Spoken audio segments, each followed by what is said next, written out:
আমরা শেয়ার করি। লাইভ চলে গেছে। ঠিক আছে, লাইভ যাক না, দাঁড়াও শেয়ার করি, ওয়েট করো, শেয়ার করি আমরা।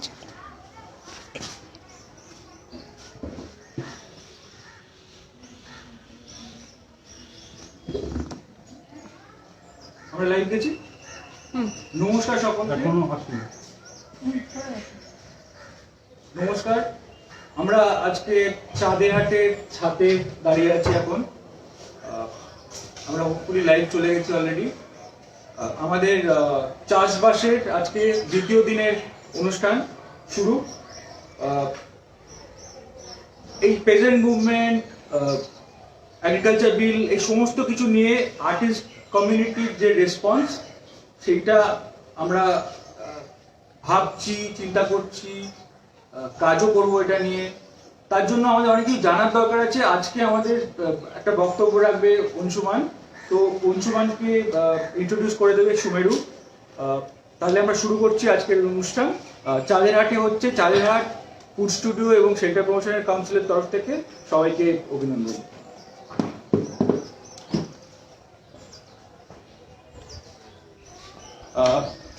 আমি সুমেরু। আজকে এখানে আমাদের একটা সেশন শুরু হচ্ছে। কালকে একটা আমরা ফুড অ্যানথ্রোপোলজি নিয়ে কথা বলেছি, আর এই একটা সিরিজ আমরা চেষ্টা করছি ফুড অ্যাপ্রিসিয়েশন নিয়ে কথা বলার। তো এই ফুড অ্যাপ্রিসিয়েশনের একদম ফুডের যে গোড়ার কথা, মানে রান্না বান্নার আগের স্তর, সেই প্রি কুকিং বলছি আমরা, সেটা নিয়ে আজকে আমাদের আলোচনা। সেটায় আমরা এগ্রিকালচারাল ক্রপ থেকে শুরু করব, তারপরে সেটা মার্কেটের সঙ্গে কিভাবে রিলেশনশিপ আছে, আমরা কিভাবে এখন চালিত হচ্ছি মার্কেটের দ্বারা, এবং তার সঙ্গে ফুড সিকিউরিটি নিয়ে আমরা কথা বলব। তো আমাদের সঙ্গে সেই বিষয়ে একজন বিশেষজ্ঞ আছে, অংশুমান দাস। Anshuman agro ecologist. ওর কর্মকাণ্ড অনেক কিছু জুড়ে।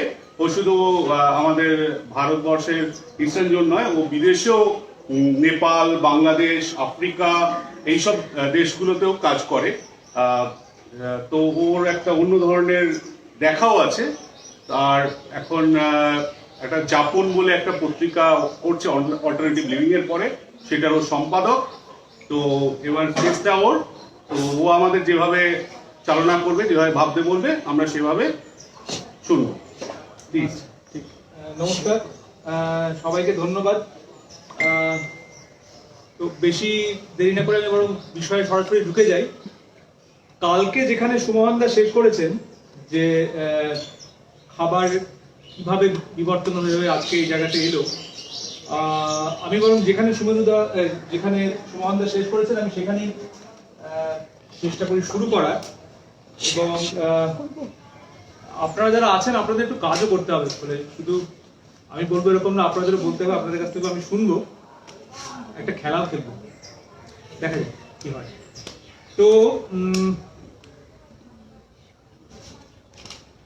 একদম প্রথম দিকে, একদম গোড়ায়, মানুষ যখন হান্টার্স এন্ড গ্যাদারার্স ছিল, মানে জঙ্গল থেকে সংগ্রহ করতো, জঙ্গল থেকে এনে মেরে ধরে খেত। তো আমরা মনে করছি যে সেই যে সময়টা ছিল, অ্যাফ্লুয়েন্সি বলতে আমরা এটা বুঝি যে অ্যাফ্লুয়েন্স সোসাইটি, সেইটাই বোধহয় একমাত্র সময় ছিল। তারপরে যখন হান্টার গ্যাদারার থেকে মানুষ ধীরে ধীরে ধীরে সভ্য হওয়া শুরু করলো, তারপর থেকে কিন্তু আর ওই অ্যাফ্লুয়েন্সিটা ছিল না যে আমার ইচ্ছা হলো এটা গেলাম সেরা, আমার কোনো রেস্ট্রিকশন নেই। ফলে এইটার সঙ্গে সঙ্গে কিন্তু মানুষের একটা দায়িত্ববোধ ছিল যে ওই জিনিসটা আমাকে রক্ষা করতে হবে, ওই জঙ্গলটা আমাকে বাঁচাতে হবে, ওই খাবারটা আমাকে বাঁচাতে হবে। আমি আবার হয়তো, তখন তো ঘুরে ঘুরে থাকতো, ঘুরে ঘুরে খাবার সংগ্রহ করতে মানুষ, আমি আবার হয়তো 10 বছর পরে এই জায়গাটায় ঘুরে আসবো। তো ফলে এই যে আমরা বলছি অ্যাফ্লুয়েন্ট সোসাইটি, তো সেইটা বোধহয় আসল এক্সাম্পল হচ্ছে যে সময় প্রাগৈতিহাসিক যুগ ছিল। তো সেখান থেকে শুরু হচ্ছে। তো আমি ওই টাইম লাইনটা চেষ্টা করবো এখানে সাজানোর পরপর আপনাদের সবার জন্য। তো সেইটার পরে ধরা যাচ্ছে যে আমি একটু জাম্পও করবো। কালকে সুমহানদা বলছিলেন যে 10,000 12,000 বছর আগে চাষ জিনিসটা এলো। কি করে চাষ আসতে পারে বলে আপনাদের মনে হয়? কি করে মানুষ চাষ হঠাৎ আকাশ থেকে তো চাষ পড়েনি, কিভাবে এলো চাষ জিনিসটা? কারো যদি কিছু মনে হয়? আর মানুষ তো দিব্যি জঙ্গলে যাচ্ছিল, হরিণ মেরে খাচ্ছিল, দিব্যি ছিল। হঠাৎ চাষের কথাটা মাথায় এলো কেন মানুষের, কিভাবে এলো? কোনো কোনো ধারণা বল। আমার মনে হচ্ছে দায়বদ্ধতার কথাটা যেখানে উঠলো, তো যখন বলেছে যে এইটা আমাকে খেয়ে বাঁচতে হবে, তো আচ্ছা। এটা যে সংরক্ষণের কথা থেকে যেটা আমাকে চালিয়ে দিতে বলে এটা আমাকে আবার করতে হবে, এটাকে বাঁচিয়ে রাখতে হবে। অতটা মানুষ ভেবেছিল কিনা আমি জানি না, কিন্তু সেটা একটা ইন্টারেস্টিং অ্যাঙ্গেল হতে পারে। আর কারোর কিছু মনে হচ্ছে? তো পশু পাওয়াটা একটা খুব আনসার্টেনটির ব্যাপার, সব কিছু মরশুমে পাওয়া সম্ভবও নয়।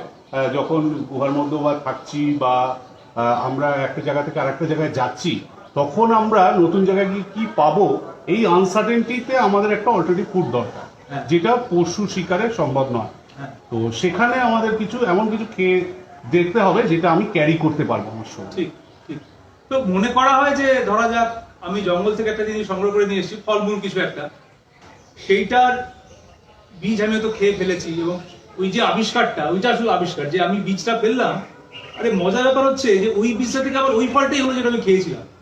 এই যে আবিষ্কার, সেখান থেকে চাষের শুরু আসলে, এটা তো খুব ইন্টারেস্টিং আবিষ্কার না? তো সেইখান থেকে চাষ জিনিসটা শুরু হলো, সেটা প্রায় এই 10,000 বছর আগে। তো চাষ শুরু হওয়ার পরে কি হলো? চাষের কিছু সুবিধা আছে, অসুবিধা অনেক কিছু আছে, সেগুলো আমি আসছি আস্তে আস্তে। মানে চাষ একদিকে যেমন মানুষকে সভ্য করলো, তেমনি একদিকে মানুষকে দুর্বিনীত করে দিল, অসভ্য করে দিল, সেটা আমি বলছি।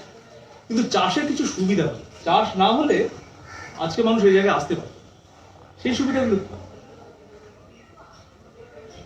চাষের আমি একটা যেমন শুরু করে দিই আলোচনাটা।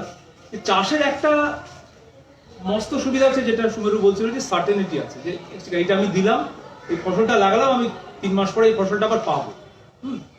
ফলে আমার একটা দরকার হলো যে ওই জায়গাটার আশেপাশে থাকা, কারণ আমাকে তো ওই জিনিসটা দেখভাল করতে হবে, রক্ষণাবেক্ষণ করতে হবে। আমি ধান লাগিয়ে চলে গেলাম, আবার 15 দিন পরে এসে খাবো, সব তো হরিণে খেয়ে নেবে। মানে তখন তো গরু ছিল না, তখন হরিণই বলতে হবে, তো এখন হলো গরু খেয়ে নেবে, তো সব তো হরিণই খেয়ে নেবে। তো তাহলে আমাকে ওই জায়গাটা থাকতে হবে। ফলে মানুষকে একটা জায়গায় থাকা, ওইটা কিন্তু চাষ শুরু করে দেবে।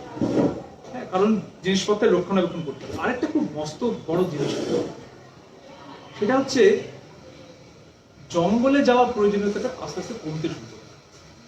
এই যে মানুষকে একটা কাক কি করে, সারাদিন সকালবেলা ঘুম থেকে উঠে কা কা করে বেরিয়ে পড়ে, খাবার সংগ্রহ করে, সারাদিন ধরে খাবার সংগ্রহ করে কা কা কা কা করে, আবার বাসায় গিয়ে ঘুমিয়ে পড়ে, আবার সকালে উঠে কা কা কা করে, খাবারের পিছনেই সারাদিন তার চলে।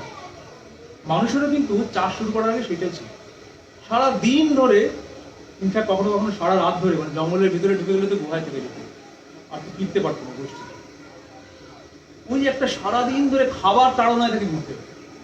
ফলে মানুষের ব্রেন কিন্তু যেরকম, মানে একদম আমরা যখন জন্মাই তারপর থেকে তো অনেক পরিবর্তন হয়, তো সেটা যেরকম একরকম পরিবর্তন, কিন্তু ব্রেনের বিবর্তনও হচ্ছে। আমি যদি সারাক্ষণ খাবার নিয়ে ভাবি, তো ব্রেনের অন্য ফ্যাকাল্টি গুলো আসবে কি করে? এই যে ছবি আমি আঁকবো কখন? আমি তো সারাক্ষণ খাবার নিয়ে ভাবছি। আমি কখন নাচ গান করবো? আমি তো সারাক্ষণ খাবার নিয়ে ভাবছি। এই যে সভ্যতার অন্য দিকগুলো, আমি মানে গরু ছাগলের থেকে আমরা নিজেদের আলাদা করি কি কারণে? আমাদের একটা সংস্কৃতি আছে, আমরা একটু অন্যরকম ভাবে ভাবি, আমাদের মস্তিষ্কটা আলাদা, সেটা নিয়ে আমাদের প্রচুর গর্ব।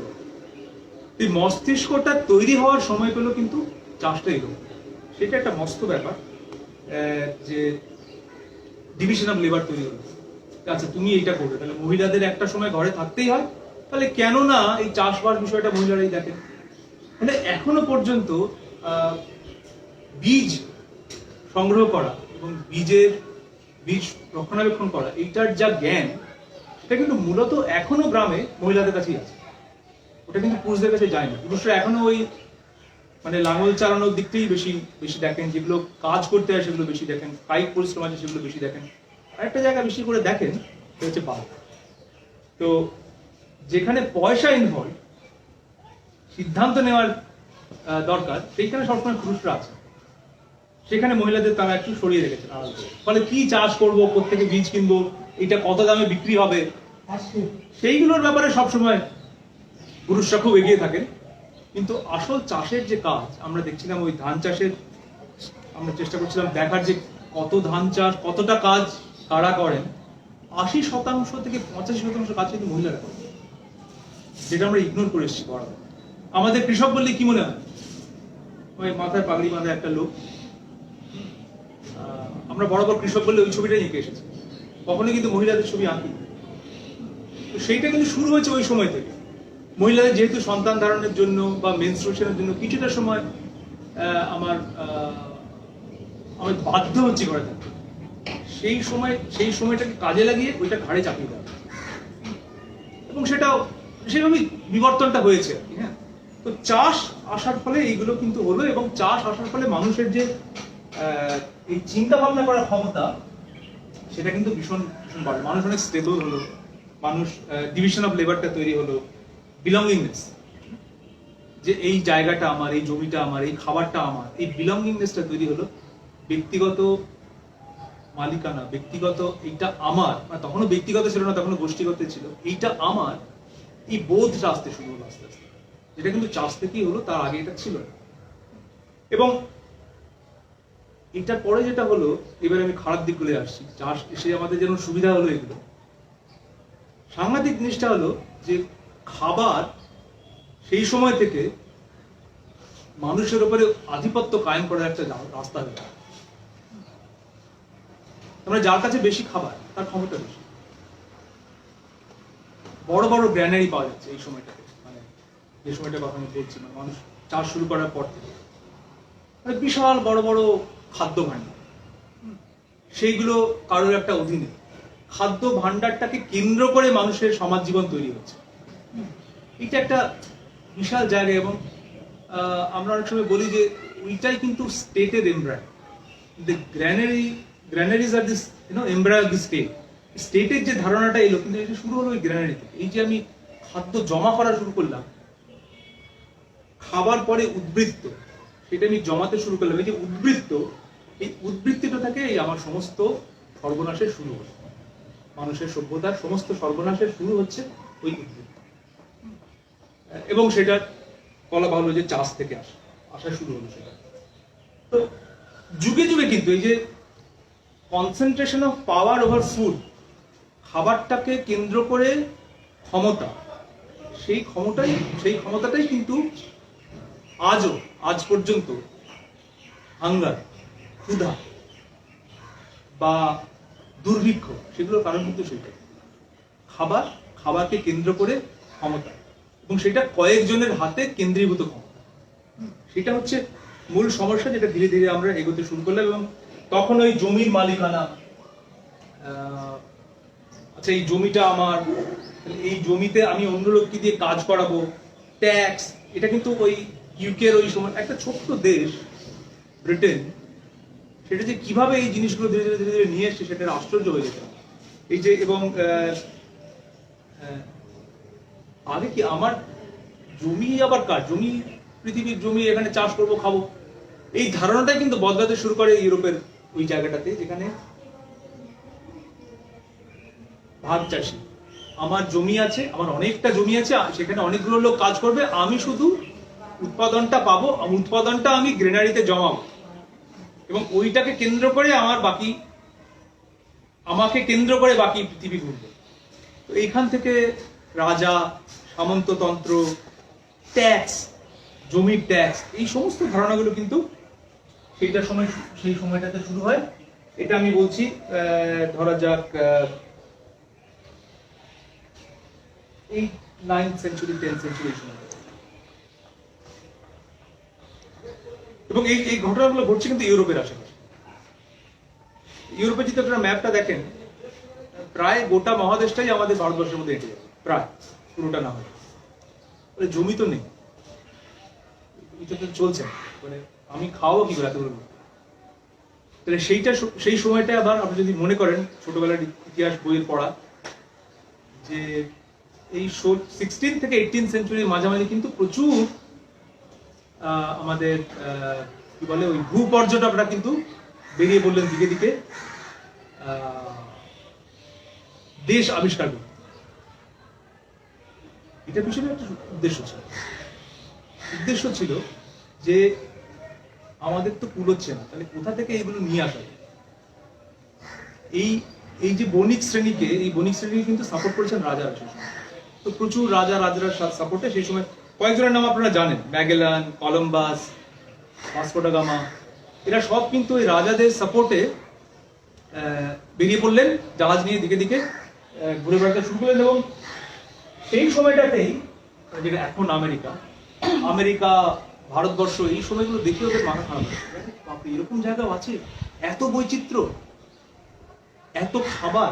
খুব ইম্পর্টেন্ট, খাবার কিন্তু আসলে কন্ট্রোল করা শুরু করেছে তখন অলরেডি। খাবার কিন্তু ইতিহাসে তৈরি করা শুরু করে দিয়েছে যে এত খাবার এই দেশগুলোতে, তাহলে আছে এই দেশগুলোর সঙ্গে কি কোনো বাণিজ্য করা যায়, এই দেশগুলোকে কি কিছু করা যায়? এইটার সময় কিন্তু ওই তখন তো রাজ্য দখল করবে এভাবে আসেনি, তখন বাণিজ্য করবে এভাবে এসেছিল। হ্যাঁ, স্পাইস রুট তখন শুরু হয়েছে, কেরালা থেকে মশলা যাচ্ছে, সাউথ ইন্ডিয়া থেকে অনেকগুলো রুট বেরিয়েছিল।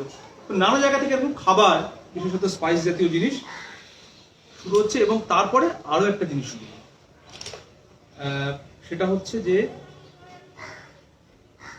এতদিন তো খাবার ক্রপ নিয়ে চিন্তা ছিল, এবারে এর পাশাপাশি আরেকটা জিনিস হতে থাকলো। আপনাদের মনে পড়বে যে জেমস ওয়াট কি করেছিলেন? ও সবথেকে বেশি মনে আছে। হ্যাঁ, তারপরে কি হলো? বাষ্প ইঞ্জিন আবিষ্কার করে কি সর্বনাশটা হলো? আমি সব নেগেটিভ গুলো বলতে বলতে যাচ্ছি ইতিহাসে, কিন্তু কি সর্বনাশটা হলো বাষ্প ইঞ্জিন করে?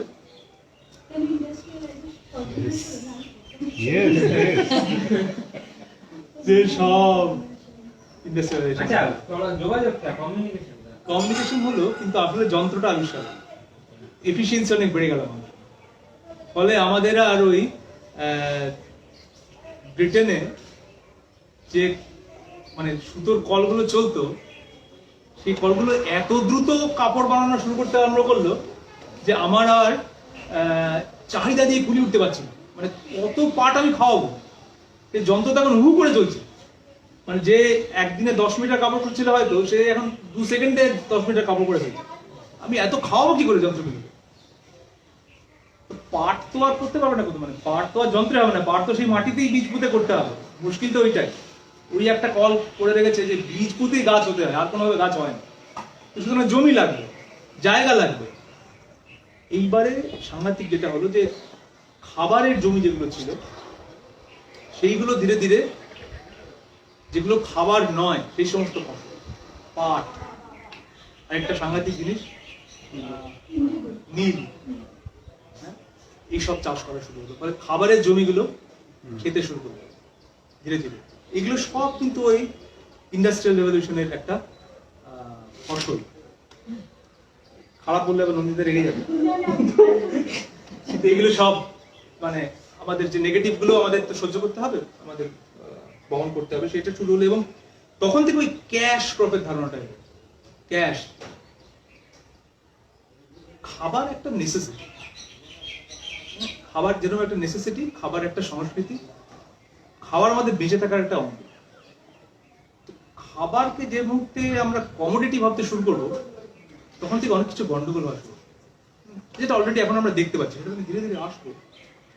এই যে আমাদের একটা ইকোনমি ছিল, যেটা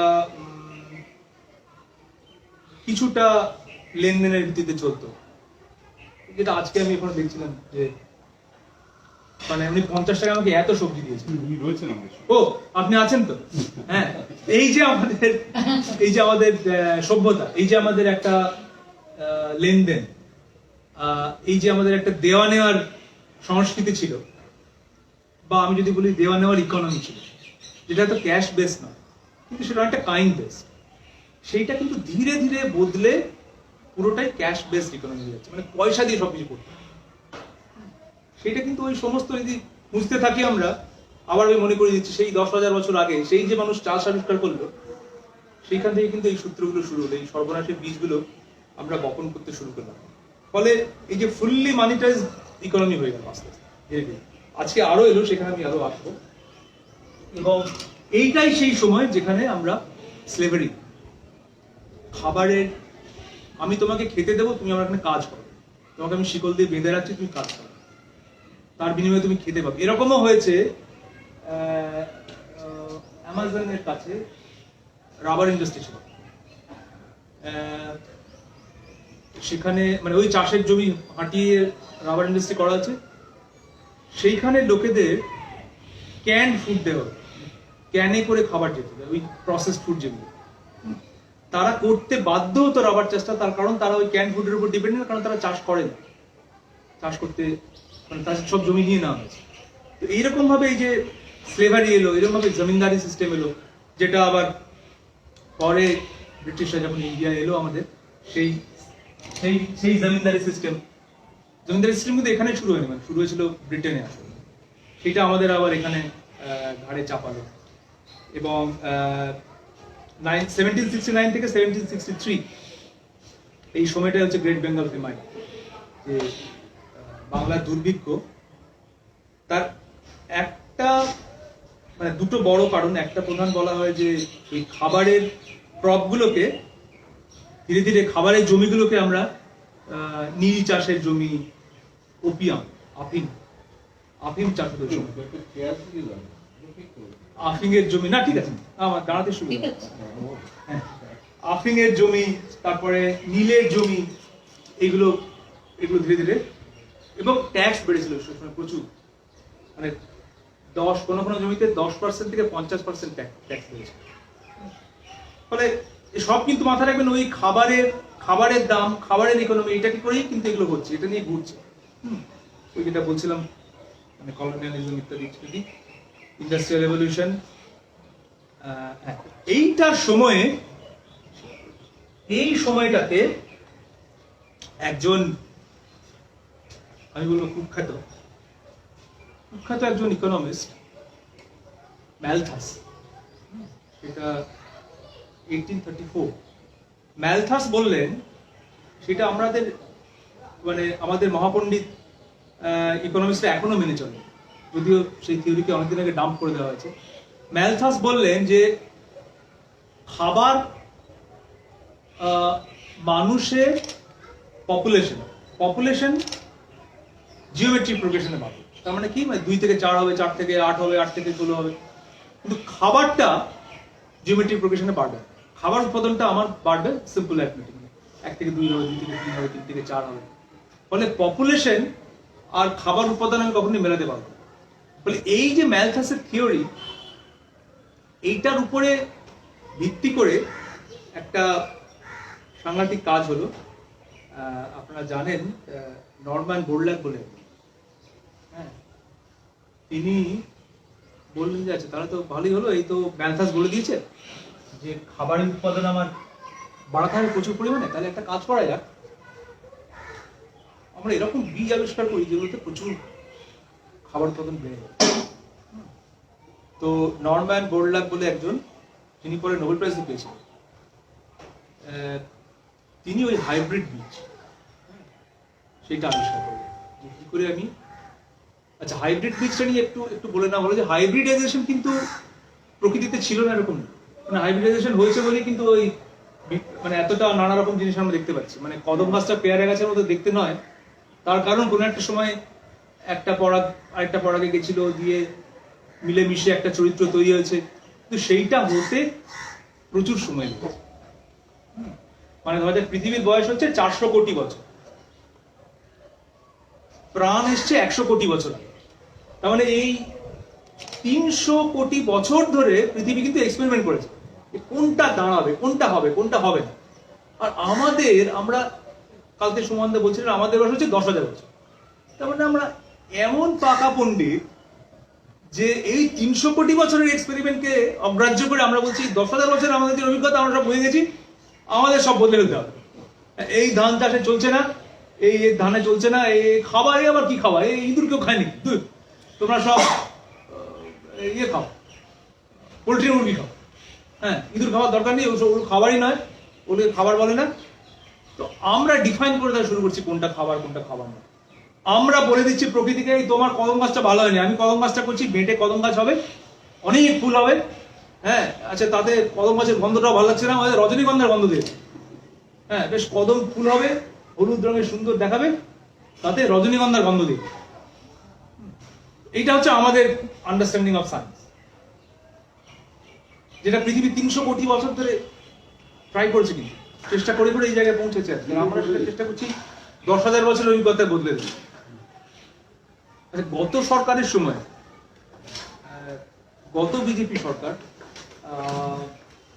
একটা চেষ্টা করেছিলেন নদী জুড়ে দেবে, মনে আছে কিনা আপনাদের? যে নদী যেরকমভাবে যাচ্ছে, হ্যাঁ, ইন্টারলিঙ্কিং রিভার। রাজেন্দ্র প্রসাদ বলে একজন হ্যাঁ করছেন রাজস্থানে, হ্যাঁ, একটা নদীর সঙ্গে একটা নদী জুড়ে দেবে, সেটা কিন্তু শুরু হয়ে গেছে। বাইরে বাইরে দুটো দিকে নদী করা হয়ে গেছে। আচ্ছা, নদী কিভাবে তৈরি হয়েছে? নদী তো মানে এই আমাদের 300 কোটি বছরের গল্প না। নদী কোথা দিয়ে যাবে, কিরকম ভাবে যাবে, সেইটা তো নদী কোথা দিয়ে যাবে, কিরকম ভাবে যাবে, সেটা তো ওই ওই ধীরে বহুদিনের এক্সপেরিমেন্ট। এটা আজকে আমি এরকম ভাবে বদলে দিতে পারি না। ফলে পৃথিবীকে এরকম ভাবে বদলে দেওয়া যায় না, সেটা বিজ্ঞানীরা মানলেও যে বিজ্ঞানীরা পয়সার দ্বারা চালিত, যে বিজ্ঞানটা আসলে বিজ্ঞানীদের মুখোশের আড়ালে বণিকরা লুকিয়ে আছেন, সেই বিজ্ঞানীরা সেটা মানেন। মানে মানলেও নিশ্চয়ই মানেন, তারা তো পড়াশোনা করে বড় হয়েছে না, তারা সেটা স্বীকার করেন না বলা হয়। ফলে তাদের কাছে ওইটা খুব জরুরি। ফলে ওই সময় নরমান বোরলাগ এবং আরো অনেকে আছেন, ব্রেজিস্কি, ম্যাকনামারা, এরা সব এনে এটা শুরু করলেন যে এমন কিছু বীজ বানানো যাক যেগুলো বেশি উৎপাদন হয়। কোন বীজ? ধানের বীজ, গমের বীজ, ভুট্টার বীজ।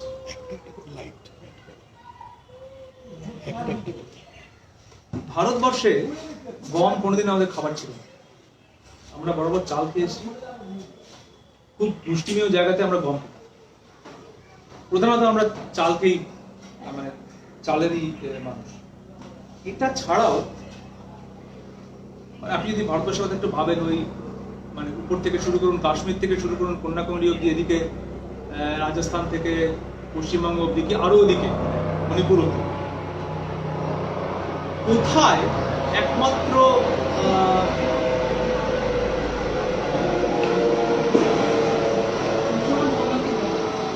আমাকে দেখছি, কোথায় একমাত্র এই ধান, গম এবং ভুট্টাকে খাবার হিসেবে মেনে নেওয়া হচ্ছে?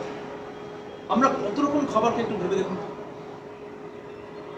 কে কে বলে দিল যে ধানটাই একমাত্র খাবার, গমটাই একমাত্র খাবার, ভুট্টাটাই একমাত্র খাবার? আজকে পৃথিবীতে যত চাষের জমি আছে, তার 70% জমিতে এই 3টে ফসল চাষ হয়: ধান, ভুট্টা আর গম। মানে একসময় তো মানে অনেক ফুড সায়েন্টিস্টরা মনে করেন যে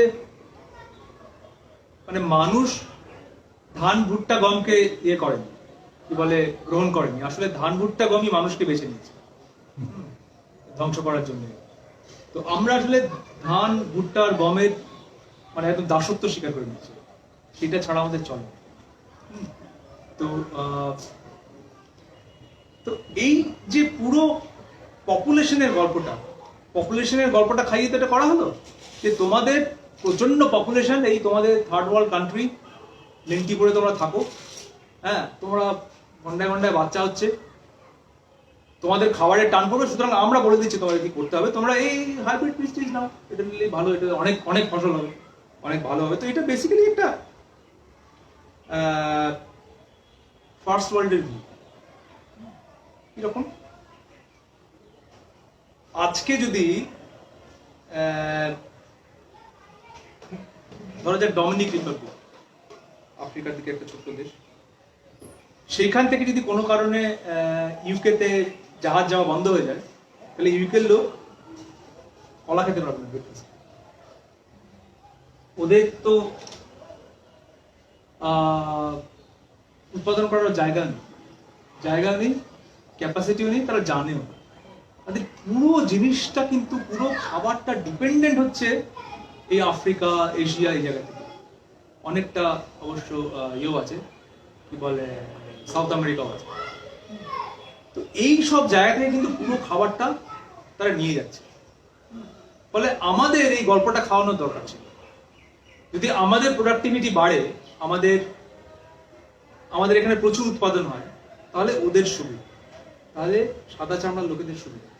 এইটা হচ্ছে একটা এই যে খাবার নিয়ে যে ফুড সিকিউরিটি নিয়ে যে কথাটা হচ্ছিল, এই যে ফুড সিকিউরিটি নিয়ে একটা অনাবশ্যক চিন্তা তুলে দেওয়া, এইটা জিগিরটা শুরু হয়েছিল এই জায়গাটা থেকে কেন্দ্র করে। এবং সেখান থেকে শুরু করে কিন্তু অনেক গল্প শুরু হয়। যেমন ধরা যাক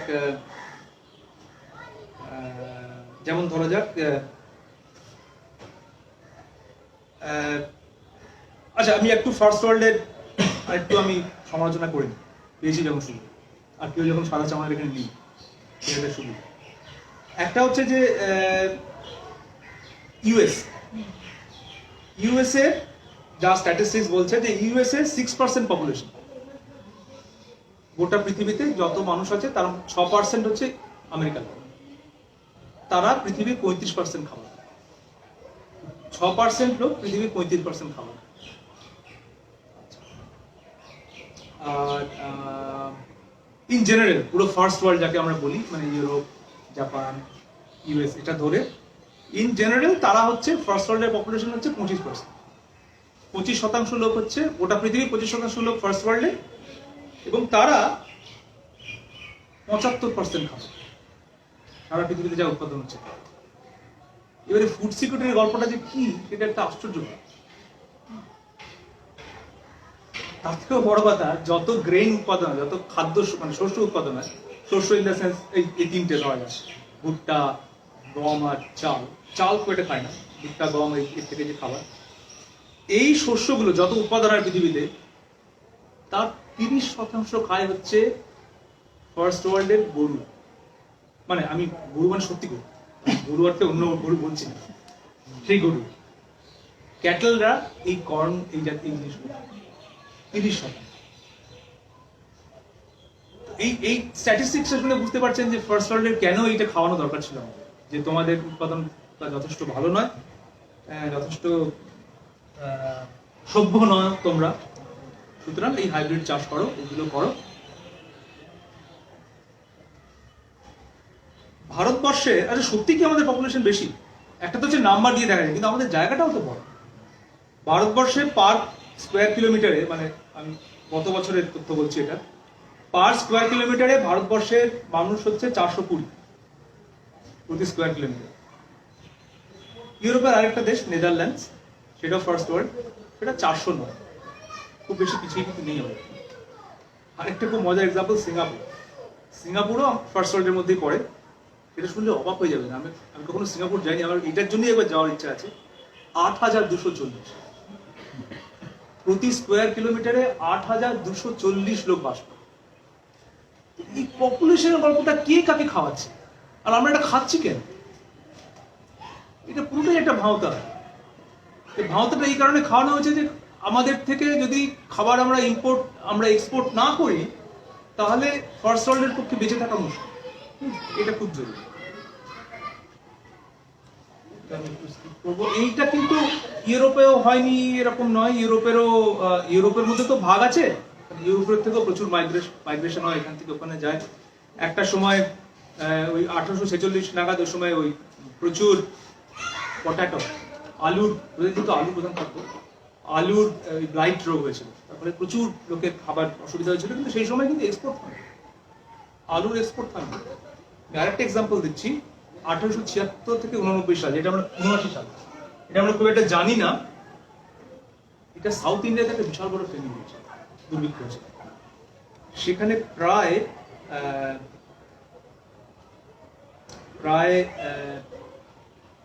1.5 কোটি লোক। ওই সময়টাতে ব্রিটিশ সরকার 3,20,000 টন গম এক্সপোর্ট করেছে।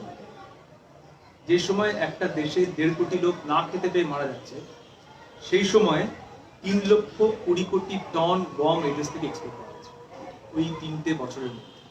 ব্রিটিশ সরকার এটা করেছে। এবং তার ওই সময়টা এটা মাথায় রাখবেন, ধীরে ধীরে কিন্তু খাবারের ডেফিনেশনটা বদলাতে শুরু হয়েছে। খাবার মানে কিন্তু প্রধানত আলু, এবং আলু অতটা নয়, প্রধানত ধান এবং গম এবং ভুট্টা হয়ে যাচ্ছে আস্তে আস্তে। ফলে মানুষের ডিপেন্ডেন্সি শুরু হচ্ছে খাবারের উপর। একটা গল্প আমি বলে নিই। আমি একটা সময় পাহাড়িয়া বলে একটা কমিউনিটি আছে, এটা হচ্ছে পাকুড়ের কাছে, সেখানে কাজ করতাম। আমি ওই চেষ্টা করছিলাম যে তারা একসময়, ওটা জঙ্গল ডিপেন্ডেন্ট কমিউনিটি, পুরো জঙ্গলের উপরে নির্ভরশীল তারা।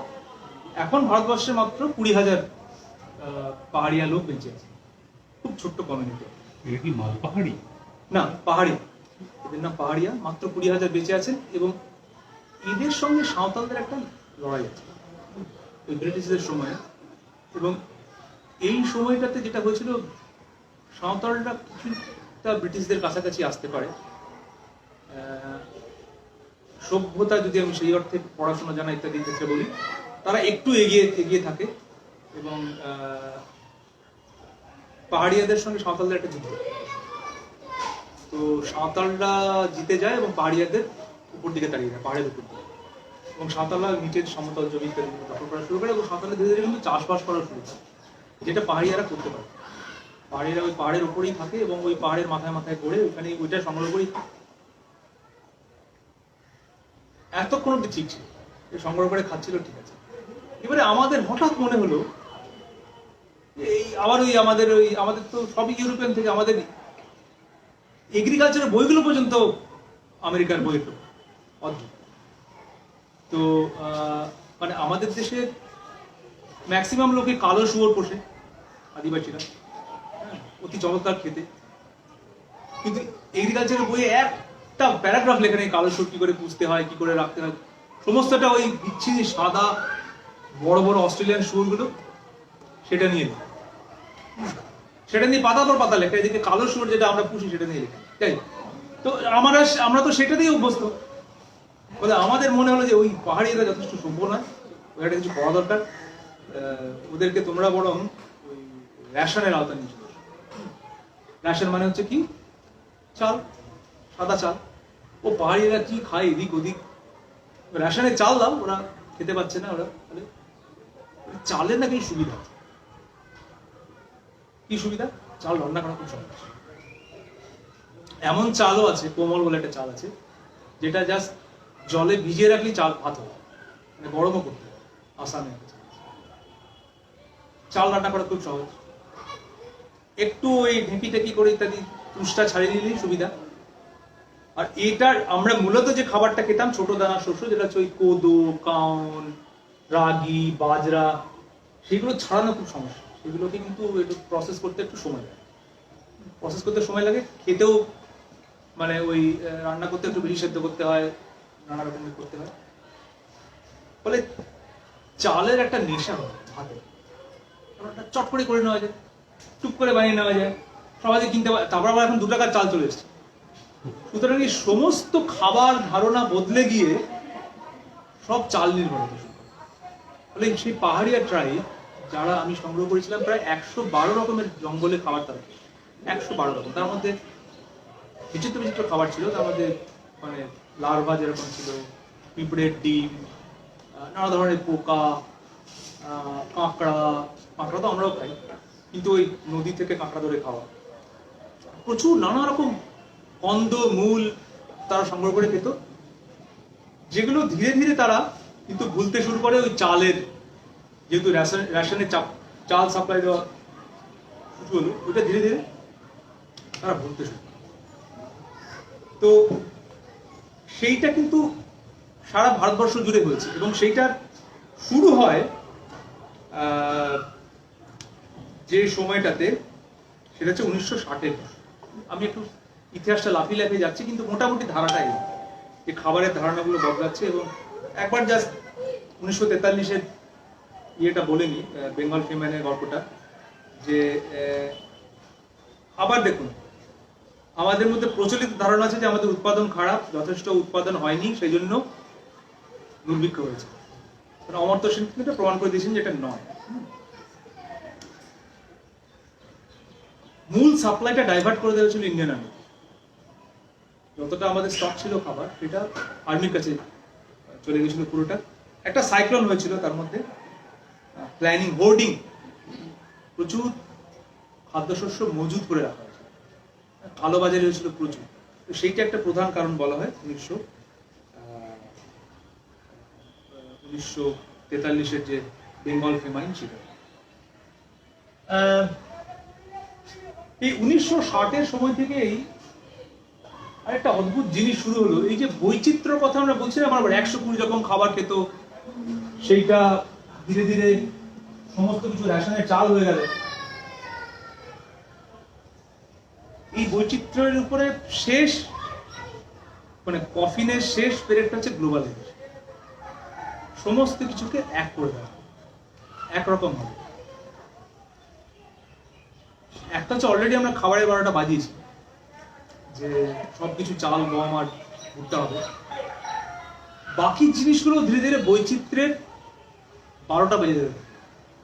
মানে আপনি একটু ভাবুন তো, মানে কেমন লাগবে যদি পৃথিবীর সমস্ত গাছ একরকম দেখতে হয়, সমস্ত মানুষ একরকম দেখতে হয়। আমি এটা হচ্ছে কিরগিজস্তান বলে একটা দেশ, রাশিয়া আর ইউরোপের মাঝামাঝি, মানে রাশিয়ার অংশই ছিল এক সময়। আপনাদের ছোটবেলায় রাশিয়ান গল্পের বই পড়া মনে আছে? সবারই মনে থাকে সেই রাশিয়ান মহিলাদের সুন্দর সুন্দর পোশাক মনে আছে, এবং ছেলেরাও সুন্দর সুন্দর পোশাক। আমি তো কিরগিজস্তান গেছি খুব আশা নিয়ে, যে কি দারুণ মজার ব্যাপার, দারুণ হবে।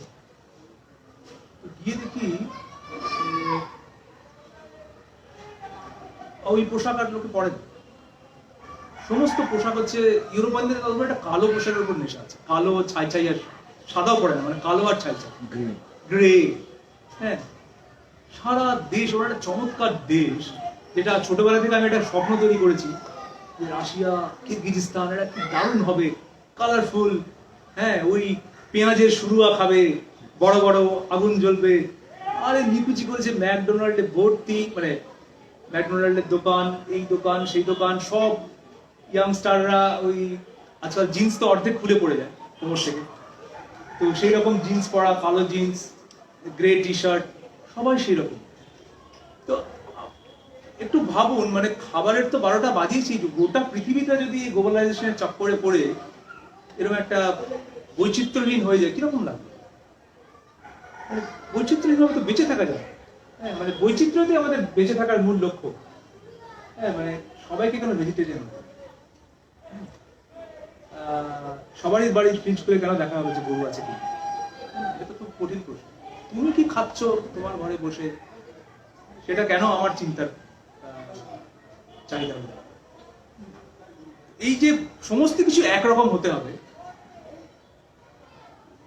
সবাইকে একটাই মন্ত্র উচ্চারণ করতে হবে সারা দেশ জুড়ে, এইগুলো হচ্ছে এক ধরনের চিন্তার দৈন্য। আমরা তো মনোক্রপিং এর কথা বলছি, যে এই যে বারবার বলছি যে চাল গম ভুট্টায় আমার সমস্ত কিছু খেয়ে নিচ্ছে, সমস্ত ফসল খেয়ে নিচ্ছে, সমস্ত ফসলের জমি ওইগুলো হয়ে যাচ্ছে। আমাদের মাথার ভিতরেও কোথাও সেটা হচ্ছে, আমাদের মাথার ভিতরে ওইটা তৈরি হচ্ছে যে সমস্ত জামার রং হতে হবে, সবাইকে হয় সবুজ করতে হবে, সবাইকে হয় নয় গেরুয়া করতে হবে, নয় নীল সাদা হতে হবে।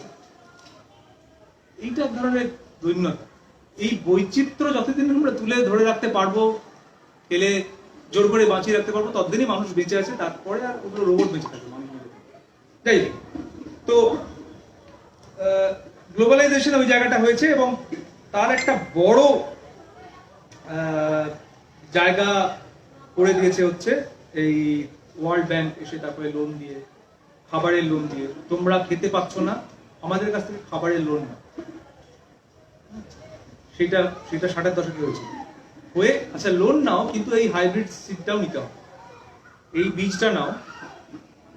যেটা হাইব্রিড সিড কি, হাইব্রিড বলা হয়, হাই ইল্ডিং বলা হয়, কিন্তু আসলে হাই রেসপন্সিভ।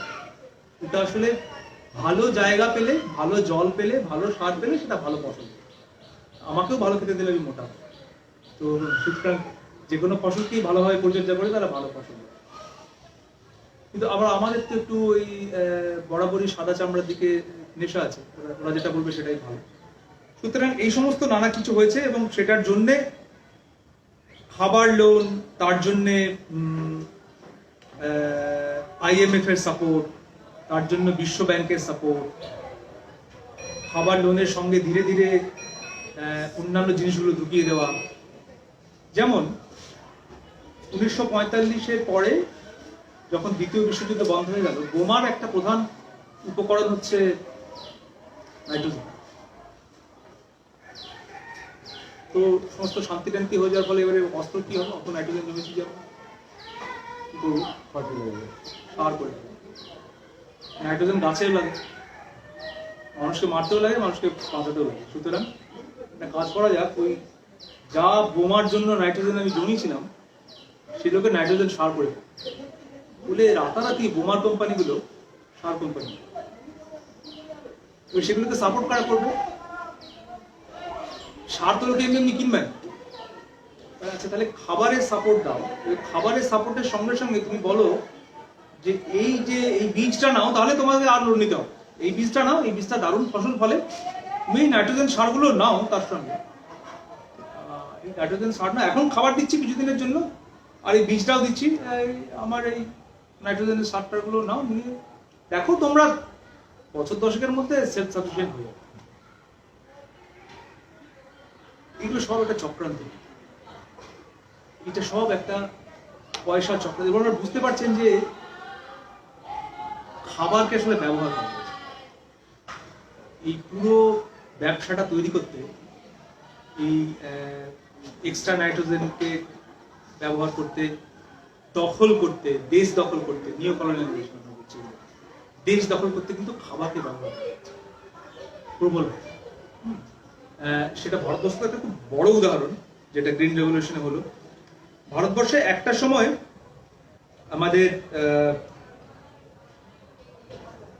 আমাদের প্রায়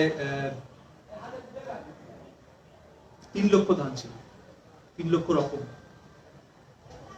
এখন কতগুলো নাম বলতে পারবেন আপনারা? মেরে কেটে এখানে 30টা করতে পারবেন, মেরে কেটে 30টা। আর খুঁজে পেতে দেখলে সতেনের ধান এখন চাষ করা হয়, সমস্তটা নষ্ট, সমস্ত পুরো দেশ জুড়ে কাটলে এখানে সেখানে একটা বীজ ব্যাংকে হয়তো বীজ ব্যাংকে 50-60টা রাখা আছে। তো ম্যাক্সিমাম আমি বলছি, খুব মানে আশাবাদী হয়ে বলছি 300। তো সারা দেশ জুড়ে হয়তো সারা দেশ জুড়ে হয়তো ওই 300টা হবে। এই যে বীজ চলে যাওয়া, বীজ চলে যাওয়া মানে তো সংস্কৃতিও চলে যাবে। এক একটা ধান আমার এক একটা অনুষ্ঠানে লাগে। একটা চমৎকার ইয়ে হচ্ছে 14 শাক, যে ওই উচ্চ চতুর্দশীর সময় না, আমরা 14টা শাক, এখন আমরা পালং টালং করে 14টা শাকের মধ্যে ঢুকিয়ে দিয়েছি, কিন্তু আসলে সেটা আইডিয়া ছিল না। আইডিয়া ছিল যে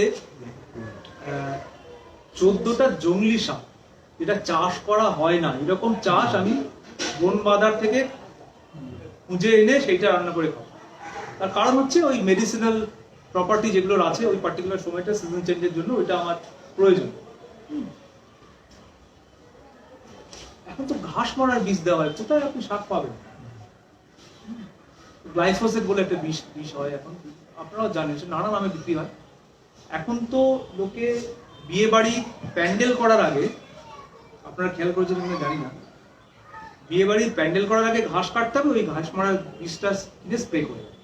যেখানেই দেখবেন একটা বড় জায়গা ওরকম হলুদ হয়ে আছে, ঘাস শুকিয়ে যাচ্ছে, জানবেন ওই ঘাস মারা বিষ স্প্রে করে। এটা সহজ, স্প্রে করলেই রাতারাতি ঘাসগুলো শুকিয়ে। তো একটু একটু টেকনিক্যাল ব্যাপার, কিন্তু মানে আমরা পড়েছি ছোটবেলায় যে আমাদের যে সমস্ত হরমোনগুলো আছে না শরীরে, হরমোন বা ধরুন যেগুলো আমাদের হজম করতে সাহায্য করে, যেগুলো ধরুন ইনসুলিন একটা হরমোন, এই হরমোনগুলো আসলে প্রোটিন, এক ধরনের প্রোটিন। তো এই প্রোটিনগুলো তৈরি হয় নানা ছোট ছোট প্রোটিনের অংশ নিয়ে।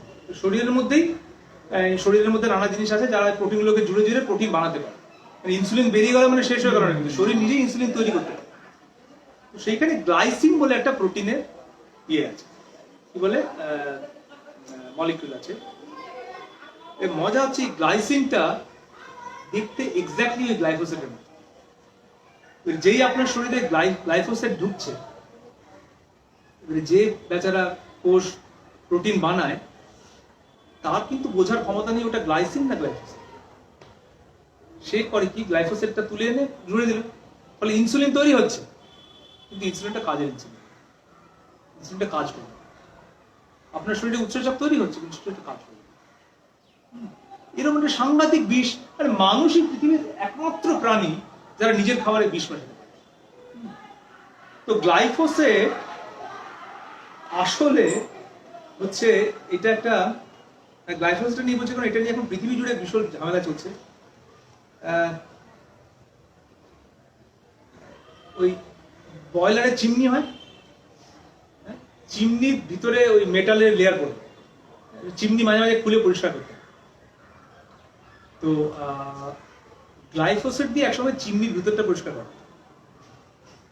তো এখন সেইটা চিমনি পরিষ্কার করার পরে যখন জলটা ফেলে দিয়েছে তখন ওখানে পুড়ে যাচ্ছে, সেইটা বিজ্ঞানীদের চোখে পড়ে যাচ্ছে। এই জিনিসটাতে তো ওখানে ফেলে দিলে ঘাস পড়ে যাচ্ছে চট করে, চমৎকার সুবিধাজনক ব্যাপার। তখন একটা কোম্পানি, কুখ্যাত কোম্পানি মনস্যান্টো নাম আমরা শুনেছি।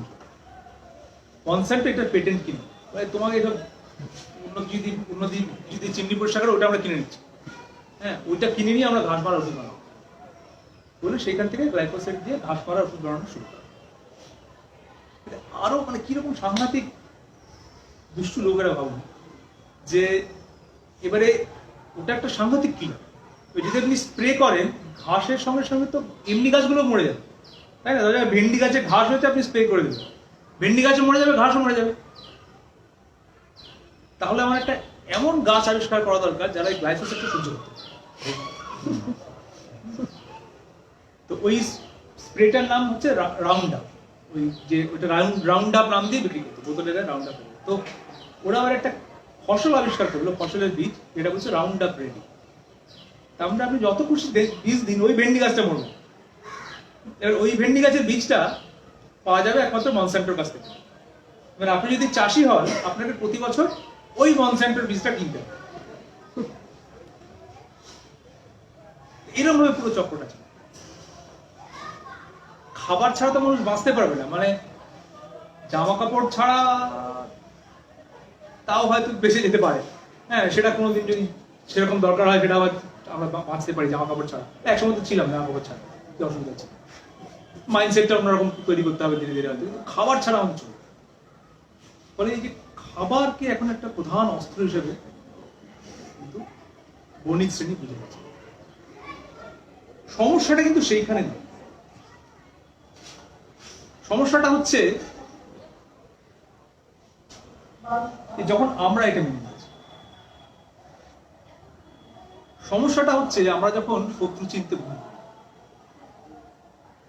সমস্যাটা হচ্ছে যে আমরা যখন মনস্যান্টোকে আমাদের প্রধান শত্রু হিসেবে মেনে নিই।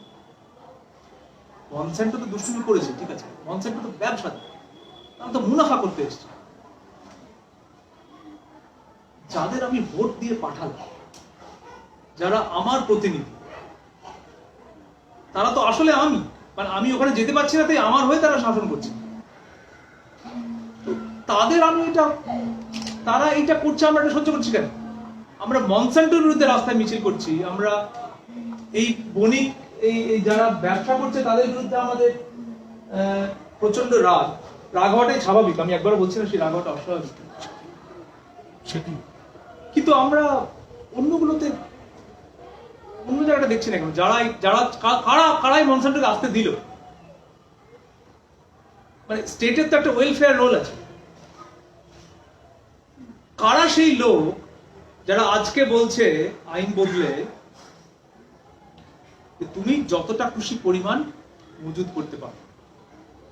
এসেনশিয়াল কমোডিটি অ্যাক্ট, আজকের যে এসেনশিয়াল কমোডিটি অ্যাক্ট, যেটা নিয়ে এখন পাঞ্জাবে প্রচুর, সারা দেশ জুড়ে প্রচুর ঝামেলা চলছে, আন্দোলন চলছে।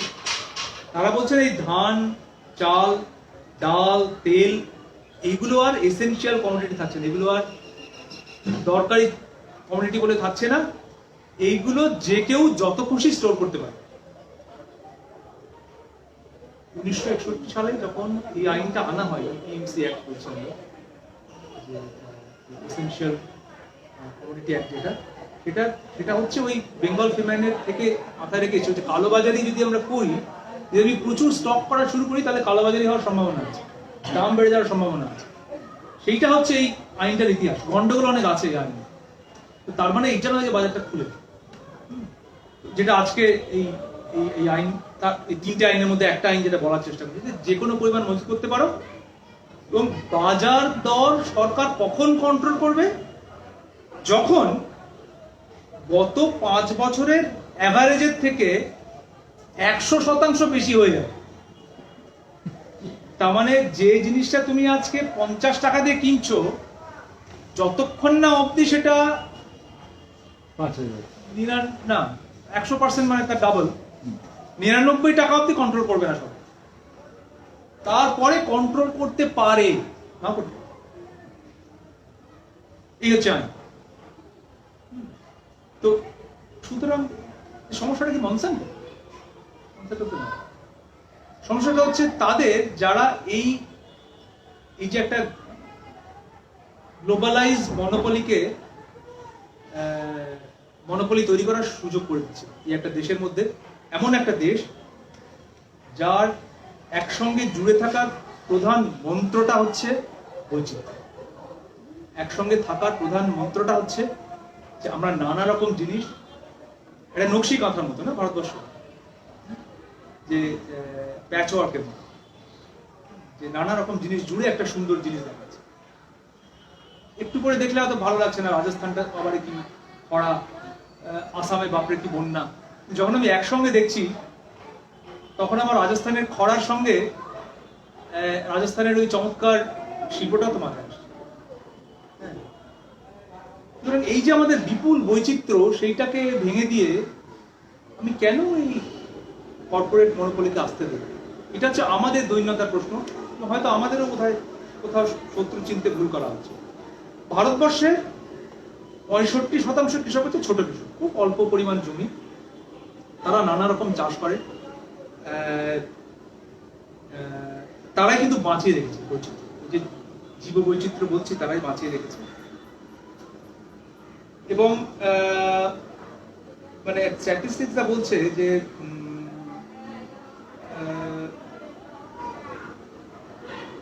4% বড় কৃষক, তারা 30% ক্রপ ল্যান্ড ভারতবর্ষে কন্ট্রোল করে। আর ছোট কৃষক যারা, যেটা প্রায় 58%, তারা মাত্র 8% ক্রপ জমি। বুঝতে পারছেন? ছোট কৃষকরা সংখ্যায় অনেক বেশি, তাদের দখলে 8% কৃষি জমি। বড় কৃষকরা সংখ্যায় অনেক কম, 4% মাত্র, তাদের দখলে 30% কৃষি জমি। অথচ আমাদের সমস্ত সাবসিডি, সমস্ত কিছু কিন্তু ওই বড় কৃষকদের উপর। ছোট কৃষকদের কথা আমরা মাথাতেই রাখছি। এবং এই বড় কৃষকরা কি করে? ধান, গম, এখন ভুট্টা আসছে আস্তে আস্তে। এবং এটা আমি ভারতবর্ষের কথা বলছি, কিন্তু এটাও মানে আমি দু একটা অন্য দেশের এক্সাম্পলও দেবো, যে সেনেগাল, একটা ছোট্ট দেশ আফ্রিকা, 50% জমিতে বাদাম চাষ। বাদাম কি খায়? এত বাদাম খেয়ে মানুষ বাঁচে? তার কারণ হচ্ছে বাদামটা এক্সপোর্ট করতে হবে, সেই টাকাতে। মানে আমাদের কৃষকরা এখন, এখানে কৃষক যারা আছেন তারা বলতে পারবেন, তারা ধান উৎপাদন করেন, সেই ধানটা খান না, কিন্তু সেই ধানটা বিক্রি করেন, সেই টাকাতে যা মানে যা টাকা হয় সেই টাকাতে আবার ধান কেনে দিয়ে সেই ধানটা খান। একটা ঘুরিয়ে নাম দেখানোর মতো হচ্ছে না গল্পটা? ধান উৎপাদন করছি যাতে ধানটা বিক্রি করতে পারি, ধানটা বিক্রি করতে পারি যাতে ধান কিনতে পারি। এইরকম একটা অদ্ভুত চক্রে আমরা পড়ে গেছি। এবং ধানটা কি ধান? হচ্ছে ওই IR38, হ্যান ত্যান হাবি জাবি হাইব্রিড ধান। এগুলো কিন্তু একটাও চামড়মণি নয়, বা গোবিন্দভোগ নয়, বা ইত্যাদি অন্য রকম। ওই নাম্বার জানলেই দেখলেই জানবেন, হ্যাঁ নাম্বার জানলেই জানবেন ওই রক্তকরবীর 76-এর ক্ষয় নাম্বার দিয়ে দেখে দেওয়া হচ্ছে। সুতরাং নাম্বার থেকে সাবধান। তো এইটা হচ্ছে গল্পটা, এটা হচ্ছে ইতিহাসের গল্প। আমরা যদি আরেকটু চেষ্টা করি বলতে, আচ্ছা, কতক্ষণ হয়েছে?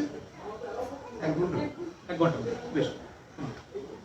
তো কালকে যেখানে সুমন শেষ করেছিল, আমি তার থেকে আরেকটু এগিয়ে নিয়ে গেলাম যে কিভাবে খাবারের ধারণাটাই আমাদের মধ্যে বদলে গেল, এবং বদলে সেইটা দিয়ে বদলে দিল না, এখন গেল আসলে, জানেন তো, মানে আমাদেরই কি আর ওই লাল চালটা মুখে মুখে মুখে পোষায়? আমরা তো, আপনার হয়তো পোষায়, কিন্তু ম্যাক্সিমাম করে পোষায়। শৌখিন লোকেরা, বড় লোকেরা যারা ডায়েট করে, তারা ওই সাধারণ চাল যদি 40 টাকা কিলো হয়, তাহলে 150 টাকা দিয়ে ব্রাউন রাইস বা রেড রাইস কিনে আনে, ঢেকি ছাটা চাল বলে প্যাকেট হয়ে বাজারে সেটা আসে, ঢেকি ছাটা চাল দেখলেই তো বোঝা যায়। এবং সেটা লোকে ডায়েট হিসেবে সেটা ডিজাইন ঢেকি ছাটা, সেটা কিন্তু ঢেকি ব্যবহার হয় না। দেখি ব্যাপার হয় না, ওটা ওই হ্যাঁ, ইয়েটা এটা চেঞ্জ করে মেশিনে হাফ ফাস্কিং করা হয়। হ্যাঁ, এটা একটা পালিশটা হাফ পালিশ দেওয়া হয়। হ্যাঁ, তার নাম হচ্ছে ঢেকি ছাটা। ঢেকি ছাটা কাইন্ড অফ ব্র্যান্ড। এইটা আবার একটা মজার গল্প। এই যে এই গল্পটা তো ইউরোপ থেকে এসেছে। এই গল্পটা হ্যাঁ, ইউরোপ থেকে এসেছে। মানে এখন ইউরোপে গেলে একটা ইয়েতে গেলে, একটা কোনো শপিং মলে গেলে 3 রকম খাবার পাওয়া যায়। একটা অর্গানিক বল সেকশন বলে, একটা নন অর্গানিক, আর 3 নম্বরটা হচ্ছে 8টার পরে ওটা হাফ বা কোয়ার্টার প্রাইস বিক্রি হয়। তো এইটাও না, আমরা ওই যেটা বললাম, আমরাই আসলে বোকা। মানে আমরাই সব এই ধারণাগুলো হজম করা শুরু করেছি। মানে ওনার সঙ্গে আমি আজকে দেখছিলাম যে উনার ওই জমিটাতে অত সুন্দর ফসল হয়েছে, তার একটা প্রধান কারণ হচ্ছে ওখানে উনি মাছ চাষ করেন, একটা সিজন মাছ চাষ করেন, সেইটার কারণে অত চমৎকার আছে জমি। এবং খরচ সেই অর্থে কিন্তু অনেক, যদি সত্যি সত্যি আমি চাষ করতে পারি অর্গানিক চাষ, তাহলে কিন্তু খরচটা অনেক কম, যদি সেটা সত্যি সত্যিই জৈব চাষ হয়। কিন্তু আমাদের এখন জৈবটা বোঝানো হচ্ছে, আচ্ছা জৈব একটা সাংঘাতিক জিনিস, যেটা অর্গানিক, প্রচুর দাম হবে, 300 টাকা দামে চাল কিনে খেতে হবে। এইগুলো সব হচ্ছে খাওয়ানো গল্প। যেভাবে আমাদের খাওয়ানো হয়েছিল যে তুমি ইঁদুর খেলে তুমি অসভ্য, তোমাকে সাদা চাল খেতে হবে, সেভাবেই এখন খাওয়ানো হচ্ছে যে তুমি ওই তোমার পাশের বাজার থেকে না কিনে তুমি শপিং মল থেকে কেনো, 300 টাকা দাম দিয়ে ওর একটা অর্গানিক চাল কেনো, যেটার পিছনেও কিন্তু কোম্পানিরা পড়ে গেছে অলরেডি। তো সরাসরি কৃষকের থেকে কিনে আর খাওয়া, তো এই নানা ধরনের ভামতা কিন্তু খাবার নিয়ে চলছে। আমাদের একটু চোখ কান খোলা রাখতে হবে যে আমরা কি আসলে চাইছি। তো এই যে ছোট কৃষক যারা ছিলেন, চাষটা কিরকম ভাবে বদলে গেল আস্তে আস্তে, সেটা আমরা একটু চেষ্টা করি বলবো। আচ্ছা, আমার 4-5 জন ভলেন্টিয়ার একটু দাঁড়াতে হবে। কে আসবেন?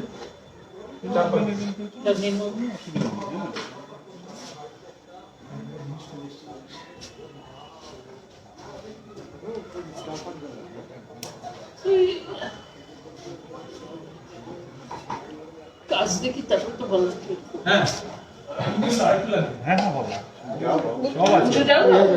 হ্যাঁ হ্যাঁ, একটু গোল হয়ে দাঁড়াতে হবে। বেশ, তো এই যাও, ওটা তুমি বেঁচে গেছে।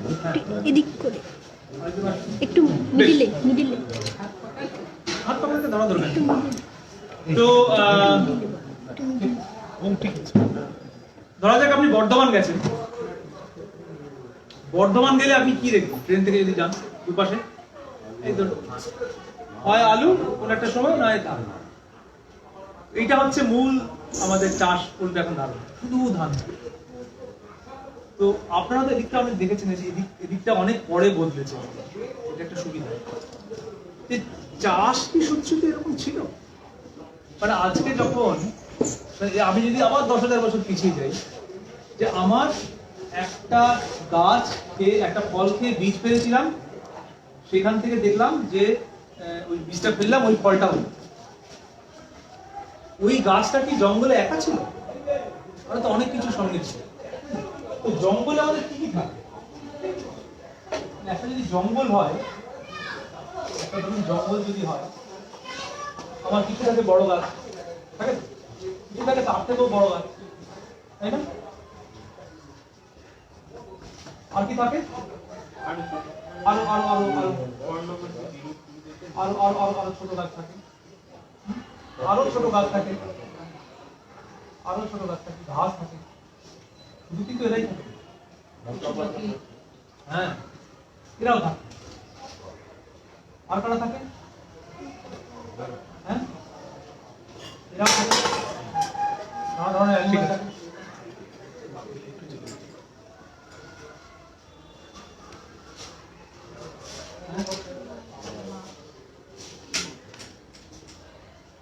এটা হচ্ছে জঙ্গল। তো কখনো গিয়ে দেখেছেন যে জঙ্গলে কেউ পেস্টিসাইড দিচ্ছে, বা জঙ্গলে কেউ জল দিচ্ছে, জঙ্গলে কেউ সার দিচ্ছে? দেখেছেন কি? জঙ্গলে যদি সেটা ব্যক্তিগত মালিকানা জঙ্গল, ব্যক্তিগত মালিকানার জঙ্গল, কিন্তু সাধারণ জঙ্গলে কেউ কোনদিন দেখবেন না যে কেউ জল দিচ্ছে বা সার দিচ্ছে। আবার হ্যাঁ, আর এইটাও দেখবেন না সাধারণ জঙ্গলে যে সেই জঙ্গলটা একদম মরে শুকিয়ে গেছে। কখনো দেখেছেন? মানে কেউ আগুন লাগিয়ে দিলে সেটা অন্য কথা, কখনো দেখেছেন যে একটা জঙ্গল একদম মরে শুকিয়ে গেছে? কোনো জঙ্গল কোনোদিন কোথাও? যে আমাদের ক্ষেত কি, আমরা যদি একদিন না দেখি, একদিন জল না দিই, তার মানে আমরা ওই মাছি মারা কেরানির মতো নকল করেছি প্রকৃতি থেকে, যে ওই গাছটা ওখানে ছিল, বীজ ফেলেছি, গাছ হয়েছে, আমরা মাছি মারা কেরানির মতো শুধু সেইটুকুই সংগ্রহ করেছি। তারপরে আমরা একটা এমন ব্যবস্থা গড়ে তুলেছি যেখানে প্রতিনিয়ত মানুষের কন্ট্রোল দরকার, চাষটা করলে মরবে। আমরা সেইরকম একটা জায়গাতে নিয়ে গেছি। মাছি মারা কেরানি গল্পটা জানেন তো সব? হ্যাঁ, একজন তুলে নে গল্প, একজনকে বলা ছিল, এই একজন কেরানিকে বলা ছিল, এই তুমি এই খাতাতে কপি করতে গেলে, বলে সে কপি করছে, ফোন দিয়ে কপি করছে, তারপর সেটা মাছিও এঁকে রেখেছে কপি করতে। মানে কি হয়েছে, মাছি করতে গেল না, ওই খাতায় একটা মাছি পড়ে আটকে পড়েছিল, সেটাও কপি, সেটা হচ্ছে মাছি মারা কেরানি। তো আমরা যখন প্রকৃতিকে কপি করেছি, ওই মাছি মারা কেরানির মতো করেছি কপি। আর প্রকৃতির মধ্যে তো এত কিছু জিনিস আছে, এবং সেটা কেন এরকম ভাবে বেঁচে আছে? বেঁচে আছে তার কারণ হচ্ছে, কেন কেন এরকম প্রকৃতিতে ইয়ে লাগে না, ইন্টারভেনশন লাগে না মানুষের? একটা ইকোসিস্টেম আছে না, একটা সিস্টেম, একটা তন্ত্রের মধ্যে, আর কোনো কিছু এখানে ফেলনা নেই, মানে সবসময় রিসাইকেল হচ্ছে, সবসময় রিসাইকেল হচ্ছে। আর কি হচ্ছে, একজন একজনকে সাপোর্ট করছে, একজন একজনকে সাপোর্ট করে দিচ্ছে, কেউ জড়িয়ে উঠছে, কারোর বিষ্ঠাটা কারোর খাবার হিসেবে কাজে লাগছে, ফলে একটা কোলাবোরেশনের সম্পর্ক রয়েছে। এইরকম কিছু জিনিস আছে জঙ্গলের মধ্যে, যে কারণে জঙ্গলটা সবসময় জীবিত হয়ে যায়। এইবারে একটু আমরা চাষের দিকটা দেখি। একদম চাষি, একদম ছোট কৃষক ধরা যাক গ্রামে, সে কি কি থেকে খাবার সংগ্রহ করে, কি কি থেকে খাবার সংগ্রহ করে বা রোজগার করে, কি কি উৎস আছে? পুকুর থাকে, মুরগি থাকে, আর বড় গাছ থাকে, ছোট গাছ থাকতে পারে, ছাগল গরু আছে।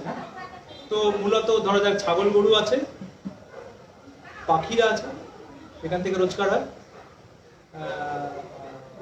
ছোট গাছ আছে, মানে যেগুলো সিজনাল, বেগুন গাছ, টমেটো গাছ, পালং শাক, ছোট গাছ, বড় গাছ আছে, নিম গাছ, আপনার পুকুর আছে। তো আপনারা এক একজন এক একটা জিনিস বেছে নেবেন। আপনি এই যে চাষিরা যেগুলো থেকে খায় বা রোজগার করে, তার মধ্যে যে কোনো একটা জিনিস আমি বেছে নেবেন। কোনটা মাছ বা পুকুর, বা পুকুর, তুমি কি ভাবছো? বলো একটা নাম বলো। ছোট মানে ধরা যাক মুরগি বা হাঁস, অনেক সময় লোকে ওই পাড়েটারও পোষে, তাহলে আপনার ভাগে রইল হচ্ছে গরু ছাগল ইত্যাদি, গরু ছাগল, হাঁস, গরু ছাগল, শুয়োর, পশু। আপনার থেকে শুরু করি।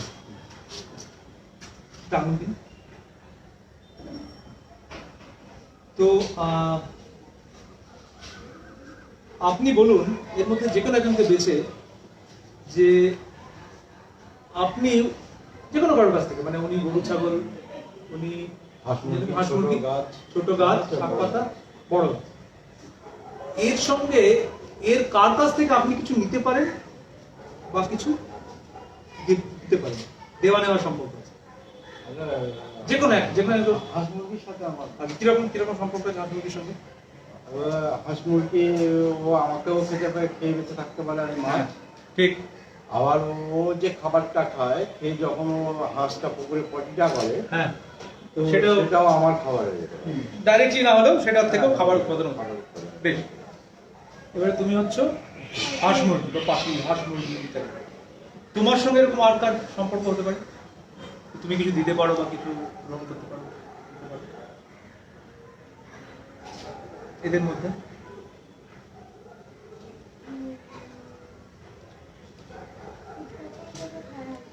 হ্যাঁ হ্যাঁ হতে পারে।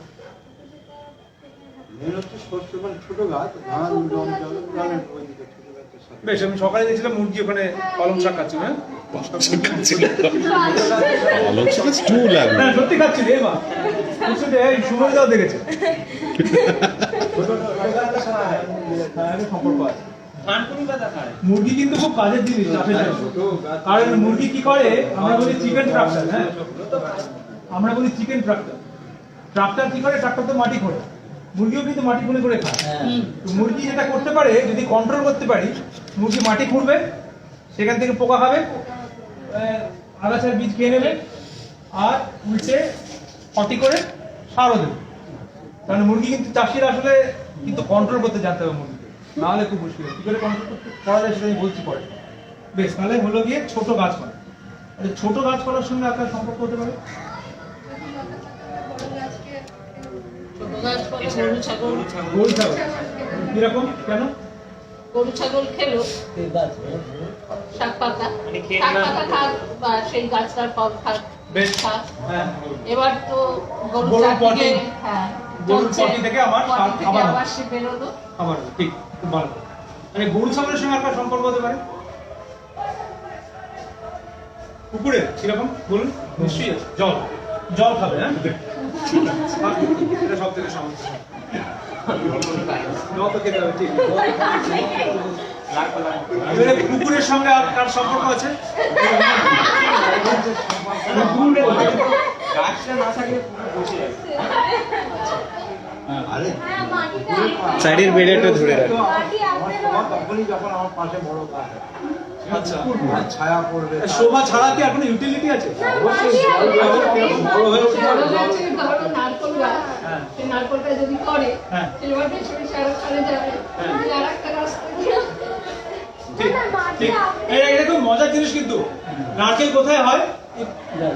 প্রকৃতি একটা আশ্চর্য জিনিস। নারকেল কোথায় হয় সাধারণত? আকাশে আকাশে সমুদ্রের পাড়ে। আচ্ছা, সমুদ্রের পাড়ে যখন হয়, এটা প্রোপাগেশন কি করে হবে? মানে প্রোপাগেশন মানে আরেকটা গাছ হবে কি করে? তার মানে নারকেল হচ্ছে এমন একটা আশ্চর্য জিনিস, যেটা জলে পড়লে ভাসবে। তার মানে প্রকৃতি ভাবে তৈরি করেছে সিস্টেম। প্রকৃতি সাংঘাতিক বিজ্ঞানী, বাপরে। অন্য গাছে তো ওরকম হলো না, পেঁপে গাছের তার নারকেলের মধ্যে ফল হলো না, কেন হলো না? কারণ ওটা আমার দরকার নেই। বাট যারা সমুদ্রের পাড়ে হবে, তাদের ফলটা এরকম ফাঁপা হওয়া দরকার। অনেক কিছু ভেবেছে বাবা, 300 কোটি বছর ধরে ভেবেছে। আমরা 10,000 বছর ধরে ভেবে কি হনু হয়ে গেলাম যে আমরা বলছি। এবারে বড় গাছের সঙ্গে কার সম্পর্ক বল? হ্যাঁ, বল বড় গাছ তুমি তখনই তোমার পাশে ছোট গাছ। বলো। ছোট গাছই হ্যাঁ। বড়। ছোট না থাকলে ছোট না থাকলে বড়র অস্তিত্ব নেই, আগে ছোট গাছ। হ্যাঁ, সেটাই তুমি হচ্ছে। একসময় আর ছোটই ছিলে। বড় গাছে তো চিপস ফলটা তো ওখান দিয়ে যেটা আসছে, আমটা। হ্যাঁ, গরুকে তো ওখান থেকে একটা খাবার বড় গাছ হ্যাঁ, গরু গাছে অনেক অনেক গাছ আছে, অনেক গাছ আছে যেগুলো গরু খুব ভালো খায়। মানে বড় গাছে উঁচু ওই জিরাফ ফিরাফ। সেগুলো খেতে পারবে। সকালে কাঁঠাল পাতা গল্প করছিলাম। কাঁঠাল পাতা কে খায় ভালো? ছাগল। কাঁঠাল পাতা পেলে ছাগল আর এখানে কোনো ছাগলের গাছ। এখানে কোনো ছাগল থাকলে কাঠে কাঁঠাল পাতা নিয়ে করে কাজ করবে। মানে ছাগল আমি উভয় আর কি বলবো, যাই হোক। কিছু না খেলা ওই 300 কোটি আর 10,000-এর খেলা। বেশ, তো ছাগলে পাতা খাবে বা গরু তো পাতা খাবে, এবারে আর কি সম্পর্ক আছে তার সঙ্গে? ঘাস, হ্যাঁ এটা তো বললাম, আমরা জুড়ে দিলাম। আপনার সঙ্গে কোনো সম্পর্ক আছে? আর কি হচ্ছে গরু ছাগলের সঙ্গে হাঁস মুরগি? আচ্ছা মুরগি গিয়ে একটু বসলো পিঠে অনেক পোকা খেয়ে নেয় পাখি, হ্যাঁ, অনেক জরুরি। আচ্ছা, অনেক সময় শুনেছি নাকি, মানে এটা শোনা, ওই গরুর পালে ভেড়া কিংবা মাটি থাকে ভালো এই করে পেস্ট কন্ট্রোলটা হয় ভালো। হ্যাঁ, এবার কেন জানি না এটা। আরে গরু জল দিয়ে যাচ্ছে, হ্যাঁ। এই দিক থেকে ওদিকে, মুরগিটা উড়ে বসলো ওই পারে চলবে। পেস্ট কন্ট্রোল খুব ভালো হতে পারে হ্যাঁ, যদি হাঁস থাকে। বেশ, আরেকটা জুড়ুন, কি বলো, তুমি বলো আরেকটা, তার সঙ্গে জড়ুন। মাছের সঙ্গে হয়েছে যে বড় গাছ সবসময় বলো, বড় গাছের সঙ্গে কি সম্পর্ক বলো? হাঁস মুরগি পায়রা ইত্যাদি। ছোট গাছের সঙ্গে বড় গাছ জুড়ে নেই এখনো। এটাই অনেক ভালো হয়েছে। হ্যাঁ, বড় গাছ সবসময়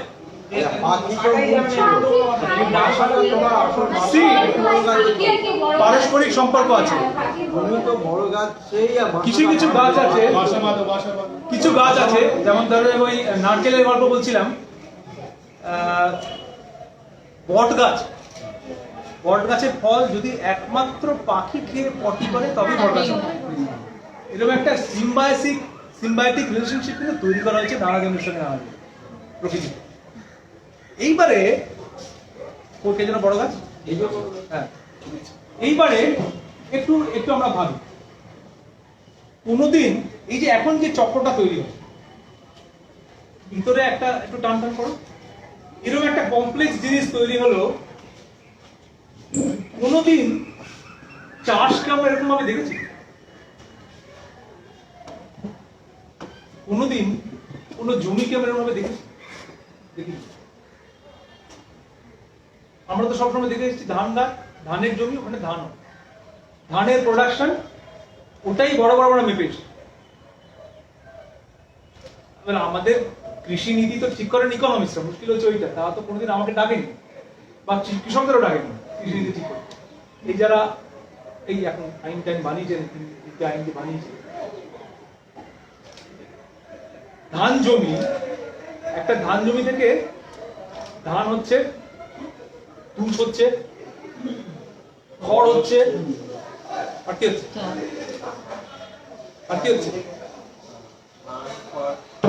অনেক কিছু হয়, তুষ হচ্ছে, আর ধানের পুরো ধানের ক্ষেতে মাছ হয়। এইবারে মাথাটা খোলা যাবে, হ্যাঁ, আমরা ধানের বাইরে বেরোতে পারছি না, কিন্তু ওটা ইকোনমিক্সের চিন্তা। আমরা একটু জঙ্গলের কথা ভাবো, ধান খেতে মাছ হয়, ধান খেতে কাঁকড়া হয়, ধান খেতে চিংড়ি হয়, ধান খেতে কলমি শাক হয়, ধান খেতে আরো 14 রকম আগাছা হয়, সাপের মতো দেখতে মাছ হয়, উচে মাছ হয়, গুলে মাছ হয়, গিড়ি গুগলি হয়, জিওল মাছ সমস্ত ধান খেতে ধানের সঙ্গে হাঁসও চাষ করে, যদি আমি জানি কিভাবে চাষ করে। সব থেকে বড় যে রোল, যেটা হাঁস চাষ করা একটু মুশকিল, হ্যাঁ, ওর বীজ কেন ধান কেন জানতে হবে কখন আমি ধান জোগাবো, তার আগে হাঁসটা খেয়ে নিতে হবে। তাহলে হ্যাঁ, একদম তাই, ঠিকই তাই। মানে বলা হয় যে ধানের দুধ আসার আগে হাঁস, দুধ আসার আগে অব্দি হাঁস যাও, তারপর তখন গেলে কি লাভ? আচ্ছা, নানা রকমের যত ভাববেন না, হাঁসের ধর্মই হচ্ছে ওই গেড়গুলো খায় খেতে, ও কি যে আমার ধান কিরকম, হাঁস কিরকম করে চলে, ভারী মজার জিনিস। যত ভাববেন, চাষকে যদি আপনি অন্যভাবে ভাবেন, তাহলে আপনি ল্যাজ দেখেছেন? ল্যাজ জমিতে ঠিক কেন, তাতে সুবিধা কি হবে? জলটা নড়বে, জল নড়বে, ধান গাছটাও নড়বে, ধান গাছ থেকে পোকাগুলো পড়বে, সেগুলো কে খাবে? হাঁস খাবে। আর এরিয়েশন হবে, সব সিস্টেম করে রেখেছে, আমরাই সিস্টেমগুলোকে সব ভুলে দিয়ে বলছি IR 36 করে আর ট্রাক্টর চালায়। তো ধান খেতে সবচেয়ে বড় যেটা কাজ, সেটা হচ্ছে যে ওয়াটার রিচার্জ। হ্যাঁ, ধানে মানে এই যে বর্ষার ধানে বিশাল পরিমাণে ওয়াটার রিচার্জ হয়, যেটা কিন্তু অন্য কোনোভাবে করা সম্ভব নয়। কতটা জল আমরা সঞ্চয় করতে পারি, ভীষণ মানে দুঃখ লাগে কি ভাবলে। ভারতবর্ষে আমাদের যে রাইস ভ্যারাইটির কথা বলছিলাম তার মধ্যে প্রধান হচ্ছে এই ইয়ের ধান, বর্ষার ধান, আমন ধান যেটা বলি, আমনটাই প্রধান। রবির ধান আমাদের খুব একটা বেশি ছিল না, রবি মানে যেটা শীতকালে হয়। রবির ধানে প্রচুর জল তুলতে হয়, মাটির তলা থেকে জল তুলে চাষ করতে হয়। রবির ধানে সারও লাগে। সুতরাং বিজ্ঞানীদের আসল ইন্টারেস্টটা হচ্ছে, মানে বেনিয়া বিজ্ঞানীদের আসল ইন্টারেস্টটা হচ্ছে যে শীতকালে কোন ধান চাষ করা যায়, তাহলে আমার সারটাও বিক্রি হবে না, সারটা বিক্রি হবে, জলের মেশিনটাও চলবে, জলের পাম্প করাতে সুবিধা হবে। জল পরবর্তী পৃথিবীতে যুদ্ধ হবে জল নিয়ে, তেলের যুদ্ধটা আমরা দেখলাম, এখনো দেখছি, আরো দেখবো কিছুদিন। তারপরে যুদ্ধটা হবে জল নিয়ে, শুরু হয়ে গেছে অলরেডি। এটা একটা বিশাল বিশাল, এবং দুঃখজনক ভাবে এই যত সায়েন্টিস্ট কাজ করেন এই সবকটাই IR 36, IR 97, IR অমুক ফ্যান এই নাম্বার দেওয়া সবকটাতে শীতের ধান, বড় ধান। কারণ আমন ধানটা বিজ্ঞানীদের ইন্টারেস্ট নেই, কারণ আমন ধানটা মাটির তলা থেকে জল তুলতে হয় না, আমন ধানটা দেশি ধান, আমন ধানটাতে সার দিতে হয় না, সমস্ত ইন্টারেস্টটা গিয়ে পড়েছে ওই শীতের ধান। এইরকম ভাবে আমাদের পুরো চক্রটা যাকে বলে বিষের চক্র হিসেবে তৈরি হয়ে গেছে। আচ্ছা, এটা কি একটা খুলতে থাকুন, আমি একটু এগোই। তো এটা হচ্ছে বিষয়। তো কি করে আমরা যদি এইরকম করতে পারতাম চাষটা, যদি এইরকম ভাবে দেখতে পারতাম যে আমার চাষের সঙ্গে কিভাবে আমি ধানের সঙ্গে হাঁস, তার সঙ্গে একটু পুকুর থাকলো, তার জলজান্ত উদাহরণ হচ্ছে ওনার ক্ষেত্রে একদম, এটা আপনারা নিজেদের এক্সপেরিয়েন্স। এই সম্পর্কটা যদি তৈরি করতে পারতাম, তাহলে এইটা কিন্তু ছোট কৃষকরা করে, ছোট কৃষকরা করতে না, তাদেরকে আমরা ভুলে গেছি, তাদেরকে আমরা ধীরে ধীরে তাদের জ্ঞানটা হারিয়ে গেছে, তাদের ইয়েটা হারিয়ে গেছে। কিভাবে এটা করা সম্ভব আমি দু একটা এক্সাম্পল দিয়ে থামবো, তারপরে যদি আপনাদের প্রশ্ন কিভাবে এইরকম চাষ করা সম্ভব। দু চারটে ছোট ছোট উদাহরণ ধরা যাক। একটা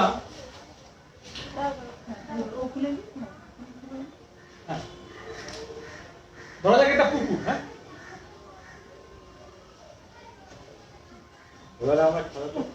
খেলা চক্রবর্তী থেকে আমরা বেরিয়ে যাবো। আমি জাস্ট দু একটা এক্সাম্পল দিয়ে শেষ করবো কিরকম ভাবে চাষটা অন্যরকম হতে পারতো, যাতে বৈচিত্র্য থাকে, যাতে শুধু চাষের বৈচিত্র্য নয়, যাতে আমাদের খাবারের বৈচিত্র্যটাও থাকতো। এখন কৃষকদের আজ থেকে 50-60 বছর আগে কৃষকরা শুধু নুন কেনার জন্য আর কেরোসিন তেল কেনার জন্য বাজারে যেত, আর কিচ্ছু না, বাকি সমস্ত জিনিস নিজের ক্ষেত্র থেকে আসতো। এখন আর সেটা বলতে পারবে না, এখন আর সেটা শুধু ধান ছাড়া কিছু করে না। পাঞ্জাবে আমার নিজের দেখা 1.5 ফুট জমি ফেলে দিতে হচ্ছে, তুলে মাটি ফেলে দিয়ে আবার মাটি ভরাট করতে হবে, ওই সার দিয়ে আমরা এমন অবস্থা করেছি। তো আচ্ছা, এই ধরা যাক এটা পুকুর, হ্যাঁ বলছি, পুকুরের সঙ্গে আমি কিভাবে অন্য জিনিসকে জুড়বো। ধরা যাক পুকুরের উপরে আমি একটা মুরগির খাঁচা করলাম, কি হাঁসের খাঁচা করলাম, তাহলে কি সুবিধা হলো যে আমার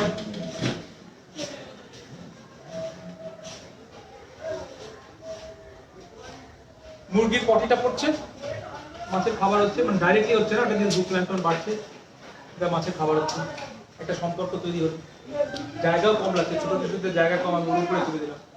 কিন্তু আপনাকে জানতে হবে যে কতগুলো হাঁস ছাড়বেন। মানে এমন মুরগি ছেড়ে দিলেন যে মুরগি পটির চোটে জলটাই মিশিয়ে গেল, সেটা হলে আমার হবে। তো সেইগুলোই জানা, সেগুলোই ছোটখাটো বিজ্ঞান যেটা আমাদের শিখতে পারছে। মুরগি কন্ট্রোল করার কথা বলছিলাম। এটা একটা দারুণ সিস্টেম যেটা আমি ট্রাই করেছি পুরুলিয়াতে, চমৎকার কাজ হয়েছে। একটা বাঁশের খাঁচা, যার তলাটা খালি, একটা খাঁচা, বড় খাঁচা, তলাটা খালি। আপনার একটা বাগানের বেড আছে যেখানে আপনি পালং শাক লাগিয়েছেন, পালং শাকটা উঁচিয়ে নিয়েছেন, এবারে পালংয়ের পরে আপনি কিছুটা লাগান। আপনি কি করতে পারেন, পালং কাটা হয়ে যাওয়ার পরে খাঁচাতে চাপিয়ে দিতে পারেন, দিয়ে সেখানে মুরগি ছেড়ে দেবেন। কি হবে তখন? মুরগি ছেড়ে দিলে এই ভিতরে মুরগি তখন ঘুরে বেড়াবে। কি করবে মুরগি? পোকামাকড় খাবে, মাটি আলগা করবে, নানা রকম। আপনি যেটা করতেন সেটাই মুরগি করবে। করে মুরগির কাজ হয়ে গেল। 7 দিন পরে আপনি খাঁচাটা তুলে অন্য জায়গায় নিয়ে চলে যাবেন, দিয়ে আপনি মানে পালনের আপনার জায়গা তৈরি করে দিয়েছেন, সারও দিয়ে দিই। সারও দিয়ে নেক্সট ফসলটা লাগিয়ে দিলেন, খাঁচাটা অন্য জায়গায় দিলেন। তো যদি মুরগি কন্ট্রোল করা যায় তাহলে মুরগি খুব ইন্টারেস্টিং। আরেকটা এরকম ছোট্ট জিনিস, সেটা হচ্ছে ধরা যাক আপনার একটা বাগান আছে। আচ্ছা, আরেকটা জিনিস জিজ্ঞেস করি আঁকতে আঁকতে, যে কোন আমাদের মধ্যে যেরকম নিরামিষাশী আমিষাশী আছে, আমাদের মধ্যে যেরকম নিরামিষাশী আমিষাশী আছে, সেরকম মানে পোকাদের মধ্যে কিন্তু আছে। কোনো কোনো পোকা নিরামিষাশী, অন্যান্য পোকা আমিষাশী। আচ্ছা, কোন পোকাগুলো ক্ষতিকারক ফসলের জন্য ভাবুন তো? যারা নিরামিষ খায় না যারা আমিষ খায়, তারা ক্ষতিকারক হবে ফসলের জন্য? আমিষ খায়, নিরামিষ খায়,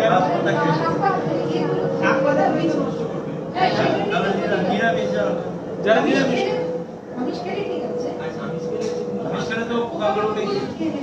তো যখন চাষি স্প্রে করেন বা আপনি যখন স্প্রে করেন, আপনি জিজ্ঞেস করেন কোনটা, ভাই তুমি কি আমিষাশী, তাহলে তুমি থাকো, করেন না তো? তেড়ে স্প্রে করেন, সব মরে গেল। আমিষ পোকা কি করতো, কি সুবিধা? একটা আমিষ পোকার এক্সাম্পল দিত। কিছু তো মাটির তলায়, ঠিক আছে। মাকড়সা যদিও পোকা নয়, কিন্তু মাকড়সা, হ্যাঁ। তো মাকড়সা কখনো কোনো ফসল খায়, মাকড়সা খেলে অন্য পোকাকে খাবে, ওরা আপনার বন্ধু, তাই না? তো সুতরাং সেইটা একটা ব্যাপার। এবারে এই যে এখন দেখবেন একটু পরেই, যদি এটা কালী পুজোর সময় তো, তাহলে এখন এখানে প্রচুর পোকা চলে আসবে। মানে পোকারা আলো পছন্দ করে। মানে আমাদের একটা খুব প্রিয় টেকনিক হচ্ছে যে আলো ফাঁদ। আমরা যদি আলো লাগাই, যদি আলো ঝুলিয়ে দিতে পারি, তাহলে প্রচুর পোকা আসবে, সেই পোকাকে তখন ধরে ফেলা সহজ।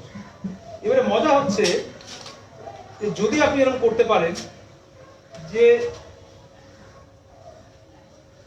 আলো ঝুলিয়ে দিলেন, আর আপনার নিচে একটা পুকুর করতে পারলেন, ছোট্ট পুকুর, প্লাস্টিকের পুকুর, বেশি বড়, ছোট পুকুর, হ্যাঁ, প্লাস্টিক দিয়ে করতে পারেন, দিয়ে করতে পারেন, যেখানে আপনি কি মাছ চাষ করবেন, যারা পোকা খায়। এরকম একটা মাছের উদাহরণ দিন, মাগুর, শিঙি, তেলাপিয়া। খেতে পারবেন না আপনি, মানে আপনি বুঝতেই পারেন, কিন্তু খেতে পারবেন না। তো যাই হোক, এরকম মাছ আপনি বুঝতে পারেন। সুবিধা কি হবে?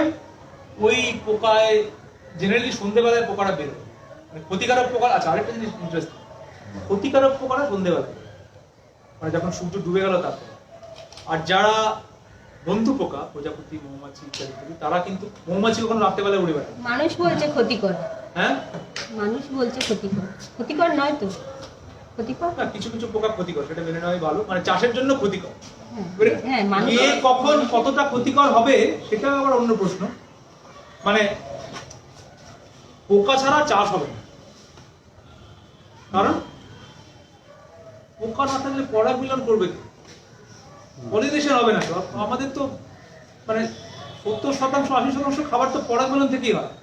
যদি মৌমাছি মরে যায় তাহলে বলা হচ্ছে যে 20 বছরের মধ্যে মোটামুটি মানুষ না খেয়ে মারা যায়। সুতরাং পোকা থাকবেই, পোকা না থাকলে বুঝতে হবে আপনার কিছু একটা গন্ডগোল হচ্ছে চাষ পদ্ধতিতে। পোকা থাকবেই, কিন্তু কতটা থাকবে। যদি প্রচন্ড বেড়ে যায় তাহলে কিন্তু ক্ষতি হবে, তখন সেটা কন্ট্রোল করা শিখতে হবে। মেরে দেওয়ার কথা বলছি, কন্ট্রোল করার কথা বলছি। এমন কিছু করতে হবে এটা কন্ট্রোল।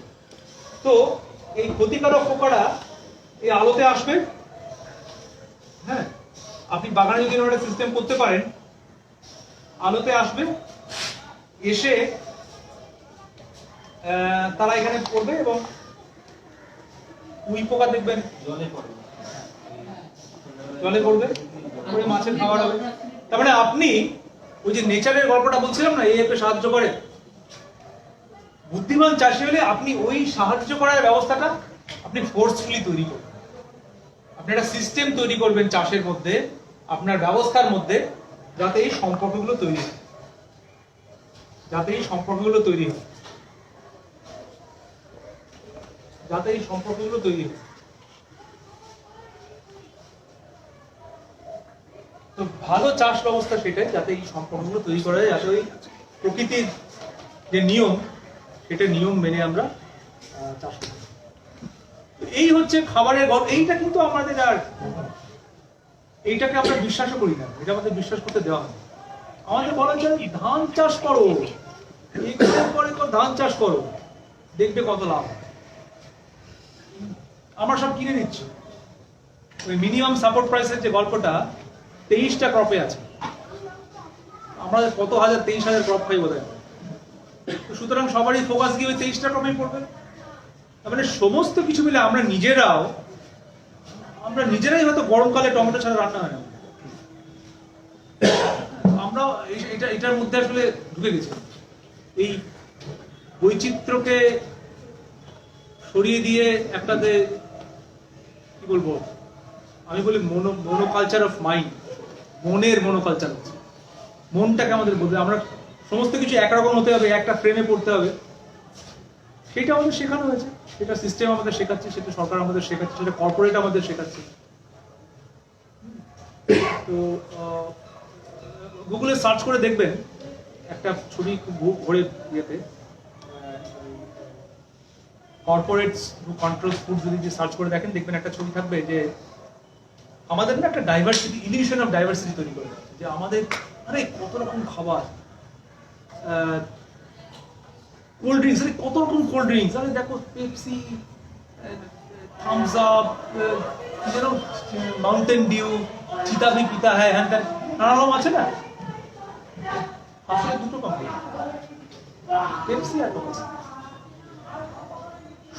পৃথিবীর সমস্ত ব্র্যান্ডের খাবার, সেইটা মাত্র 4 থেকে 5টা কোম্পানি কন্ট্রোল করছে।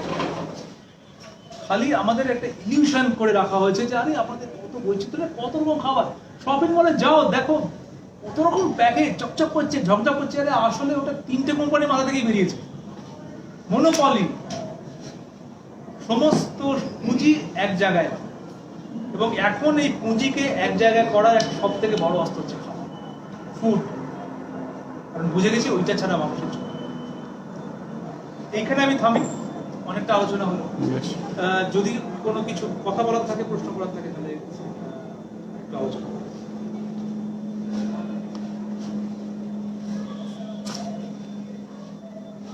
কি বোঝা গেল? ধন্যবাদ। বসুন। দেখে নাও কারো প্রশ্ন আছে কিনা, তারপরে আচ্ছা, কারোর প্রশ্ন আছে? হ্যাঁ, আমি ব্যাটারিটা চেঞ্জ করি, দেখে নাও একটু। দেখবো প্রশ্নগুলো। অফ করুন না না, অফ কেন বলবো? একটা তো হচ্ছে রপ্তানি একটা বিষয়, একটা ইস্যু। আর একটা কি না, কারোর প্রশ্ন এখনো কেউ করেনি। জায়গাটা বাদই দিই, কারোর প্রশ্ন থাকলে করতে পারেন আপনারা। ফার্স্ট ওয়ার্ল্ড কান্ট্রিগুলোতে আমাদের রপ্তানি করতে হবে, তার বাইরে কি এটাও একটা ইস্যু কি এই ক্রপস গুলোকে এটাকে করা যায়, মানে প্রিজার্ভ করা অনেক সুবিধা আর কি, মানে এটাকে রাখা আর কি, স্টোর করা অনেক সুবিধা। যেমন অন্য অন্য যে আর যা চাষের যা যা আর কিছু চাষ হতে পারে সেগুলোর ক্ষেত্রে সেগুলো হয়তো যে আমরা শাকসবজি খাই এত ধরনের, সেগুলো হয়তো প্রিজার্ভ করা বা সেগুলো করা স্টোর করার অনেক ঝামেলা, সেটাও কি একটা কারণ নাকি শুধু অনলি মানে রপ্তানির জায়গাটাই বা পলিটিক্যাল জায়গাটাই খুব একটা কারণ নয়। তার কারণ হচ্ছে এই সমস্ত কিছু খাবার আমি সঞ্চয় করতে যাবো কেন? মানে শাকসবজি তো আমার সঞ্চয় করার কথা নয়, সেগুলো উৎপাদন করে ফ্রেশই খাওয়ার কথা। আমি বরং সঞ্চয় প্রিজার্ভ করতে বারণই করবো, তাতে ডিটোরেট করবে পরে। এবারে ধানের সুবিধা হচ্ছে, ধান এবং গম এবং তিনটে ফসলের সুবিধা হচ্ছে যে এই তিনটে ফসলকে নিয়ে পরীক্ষাগারে কাটা কমপ্লেক্স, ফলে এইটার অনেক রকম পরীক্ষা নিরীক্ষা করা যায়, এটাকে কেন্দ্র করে অনেক কিছু ব্যবসা তৈরি হয়। হ্যাঁ, ধান গমকে তো আমরা তৈরি করেছি, মানে পণ্য হিসেবে তৈরি করে ফেলেছি। এটা তো আর খাবার নয়, এখন এটা তো পণ্য। খাবার যখন ফুড যখন কমোডিটি হয়ে যাবে তখন ভারী মুশকিল। সঞ্চয় করা খুব একটা দিক বলে আমরা মনে হয় না। সঞ্চয় করতে হয় কেন? তার কারণ আমরা পিডিএস এ চাল দিই। কে কোথায় বললাম তো, পাহাড়িয়া কমিউনিটি কি চাল খায়? খায় না। সাউথ ইন্ডিয়ার লোকেরা তো মিলেট খায়, আমি দিচ্ছি না, আমি তো সেই দিচ্ছি চাল। আমাকে অভ্যস্ত করে দেওয়া হচ্ছে একই ধরনের খাবার, একই ধরনের, সেটা একটা এক ধরনের রাজনীতি। কারোর কোনো প্রশ্ন থাকলে এখান থেকে। ফেসবুকে কোনো প্রশ্ন আসেনি। না, কোনো প্রশ্ন এখনো আসেনি। আচ্ছা, যেটা বলা হচ্ছে এখন যে যেটা বললে তুমি যে ওই আমি দেখছি 4 রকম, ওই মেজ, রাইস, হুইট আর সয়াবিন, এটা হচ্ছে 2/3 হচ্ছে মানে total calorie harvested by everyone. এটা সয়াবিনটা অনেকটা উৎপাদন হয় গরু ছাগলের জন্য।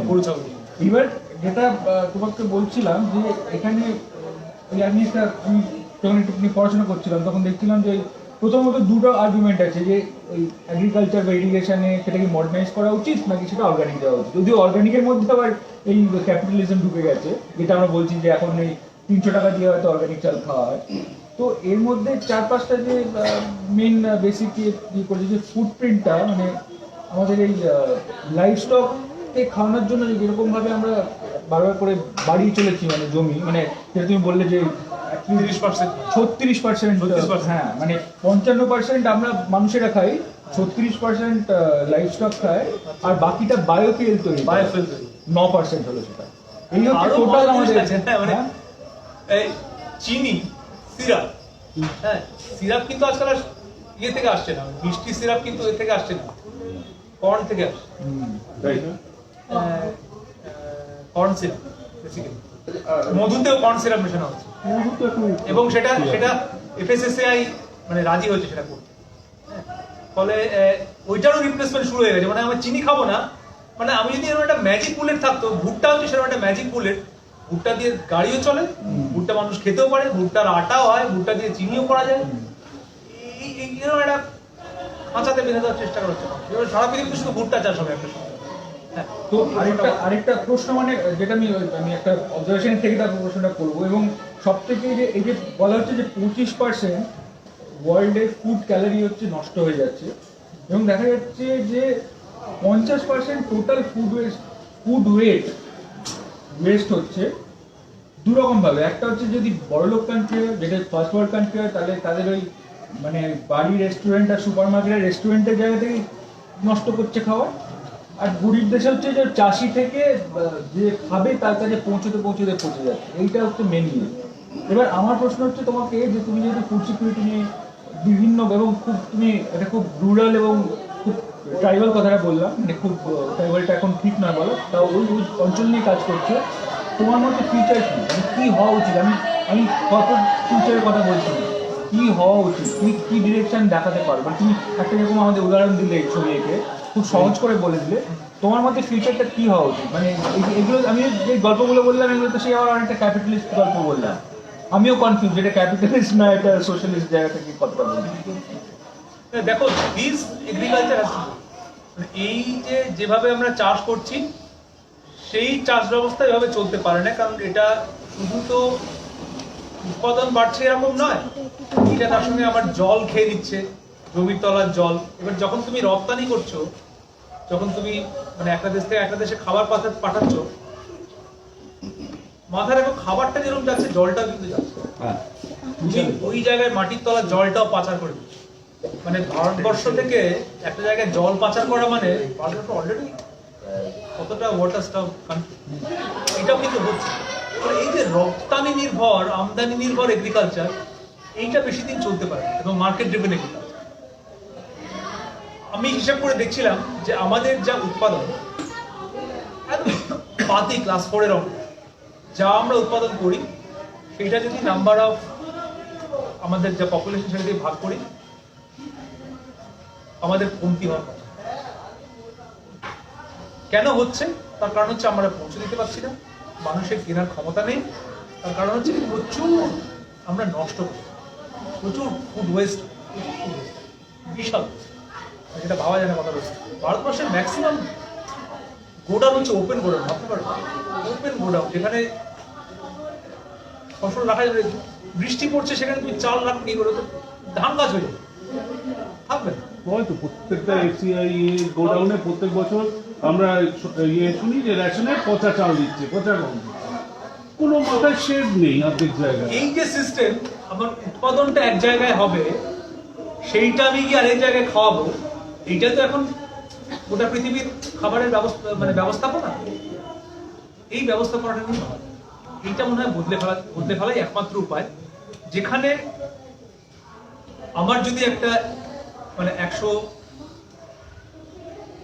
বলবো না, 50 স্কোয়ার কিলোমিটার একটা জায়গা, আমি কি সেই জায়গাটার প্ল্যানিং এরকম ভাবে করতে পারি যে ওই জায়গাটার জল, ওই জায়গাটার লোক, ওই জায়গাটার খাবার, সেইভাবে কি প্ল্যানিং করা যায়?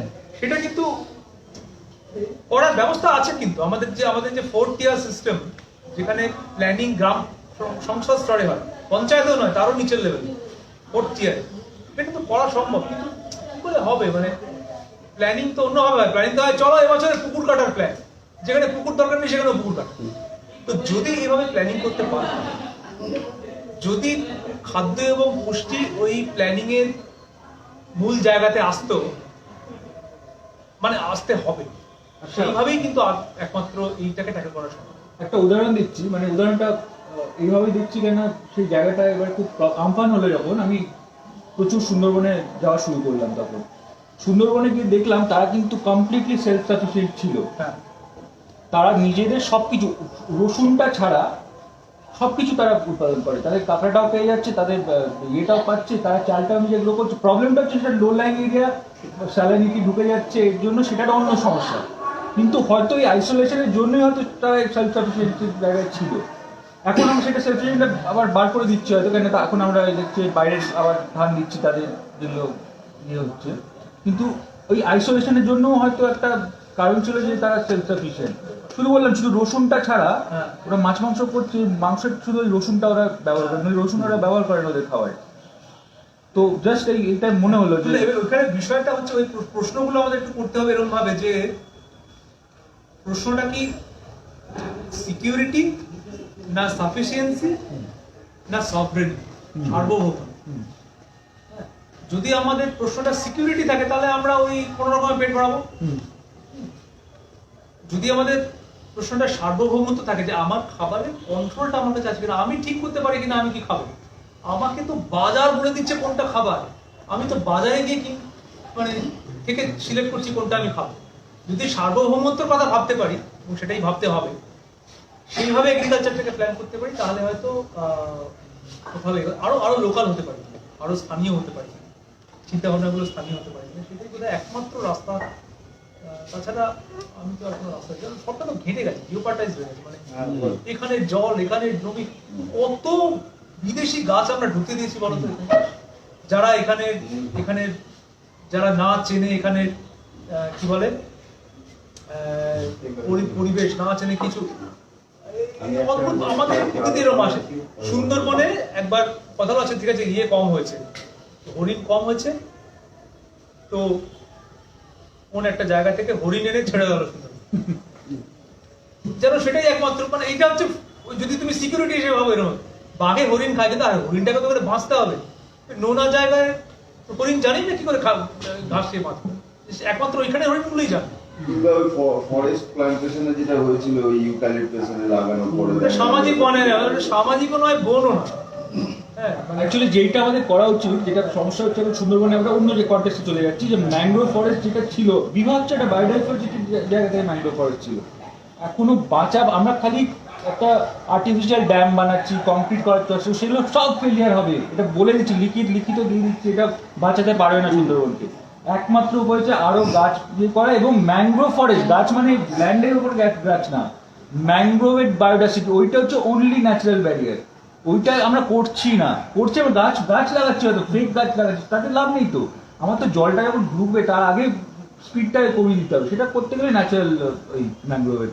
এবং এইটার সঙ্গে এই ইরোশন, যখন ডাইভার্সিটি যখন ইরোশন হয়, তখন আমাদের সংস্কৃতিরও ইরোশন হয়। তখন আমাদের ওইটাকে কেন্দ্র করে যে সংস্কৃতিটা ছিল, বৈচিত্র্যকে কেন্দ্র করে, খাবারকে কেন্দ্র করে, খাবারের বৈচিত্র্যকে কেন্দ্র করে একমুখী হয়ে যায়। তার সঙ্গে যে আর্ট ফর্ম জড়িয়েছিল সেটা একমুখী হয়ে যায়। গানের কথা বদলে যেতে থাকে, যে পোশাক পরে আমি নাচবো, যে রঙে ওই পোশাকটা তৈরি করব, সেগুলো বদলে যেতে থাকে, সবকিছু কিন্তু ওটা একমুখী হয়। সেটা খুব দুঃখজনক। বিশেষত ভারতবর্ষের মতো দেশে বসে এটা খুবই দুঃখের যে মন্দির ওই বানায় গেছে, ওই না হয় অন্য কোথাও হলেও তো উত্তর মানে একটা নতুন জিনিস খুব আমার চোখে পড়ছে, পুরুলিয়ার যত ছোয়ের মাছ খালি প্লাস্টিক দেখছি, প্লাস্টিক প্লাস্টিক প্লাস্টিক প্লাস্টিক, একদম মানে এত প্লাস্টিক আমি কিছু দেখিনি, মানে চোখে আমার লেগে যাচ্ছে এখন। মানে কেউ বলেননি ওটা যে ওইরকম একটা মানে পুরুলিয়ার মাছটা নিয়ে আলাদা করে আমার একটা বের রয়েছে, যে তারা পৃথিবীর যে মিউজিয়াম আছে সেখানে এই যে মানে যদি পোপ জায়গা থেকেও ধরি, তাহলে ওই রকম পাওয়ারফুল ফর্ম যেখানে মানে লাইন ফর্ম এন্ড কালারের ওই রকম হারমোনি মাছ, সেটা কিন্তু আফ্রিকান মাছকেও কোথাও সেইটা কিরকম অদ্ভুত ভাবে প্লাস্টিক দিয়ে ভরে, অদ্ভুত ভাবে চোখে লাগছে এখন চোখে। আচ্ছা, আমরা তাহলে আজকে আমাদের এখানে তো কোনো প্রশ্ন আসেনি, ফেসবুক সেশনটা শেষ করে দিই। হ্যাঁ ফেসবুকটা আমরা শেষ করি, তাহলে ফেসবুক সেশন শেষ করবো আমাদের। হ্যাঁ গাও হ্যাঁ চল হ্যাঁ এখানে চলো না তিনজনকে তোমরা বই কি আসলে কোনটা গিফট গান তাহলে তুমি না গানটা নিয়ে যাব না বাজারে, যা পারি বানিয়ে নেব, যা পারি বানিয়ে নেব,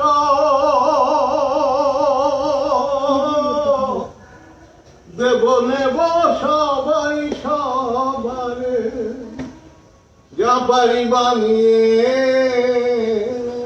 নেব, দেব নেব সবাই সবারে, যাব না বাজারে। তখন আমার মনে হচ্ছে যে আসলে ছোট ছোট করে যদি আপনাকে দেখেও মনে হচ্ছে শুধু যদি এটা করা যায়, বাজে বাজার খরচ উল্টো হচ্ছে।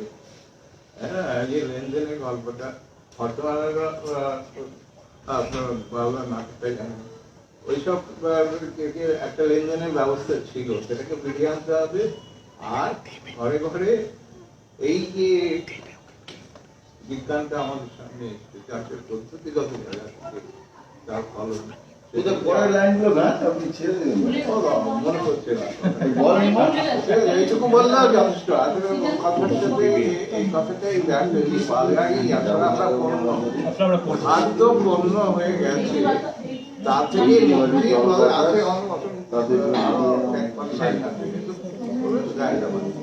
তো এটা আমার মনে হয় যে এটা একমাত্র উপায় যে এটা করা। আমরা যে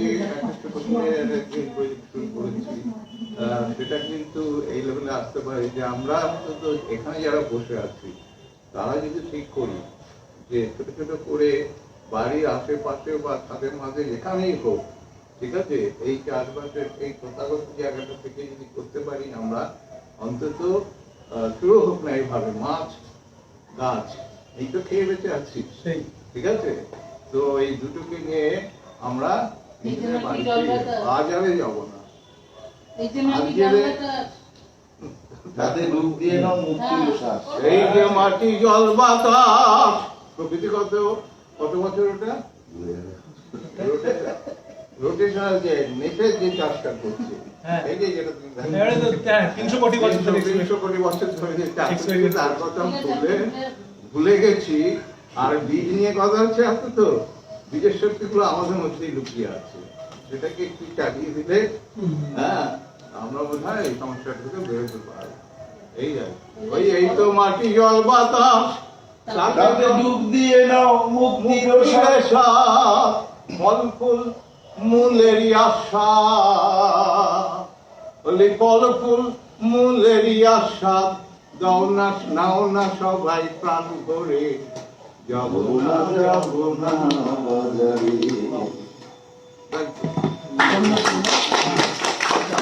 আমাদের আজকে অনুষ্ঠান আমরা শেষ করছি। অংশুমানকে আমাদের তরফ থেকে তরুণদাদের দিচ্ছে চাঁদের হাট, সেইটা প্রমোশন ও ফুড স্টুডিওর গেট থেকে কিছু বই আর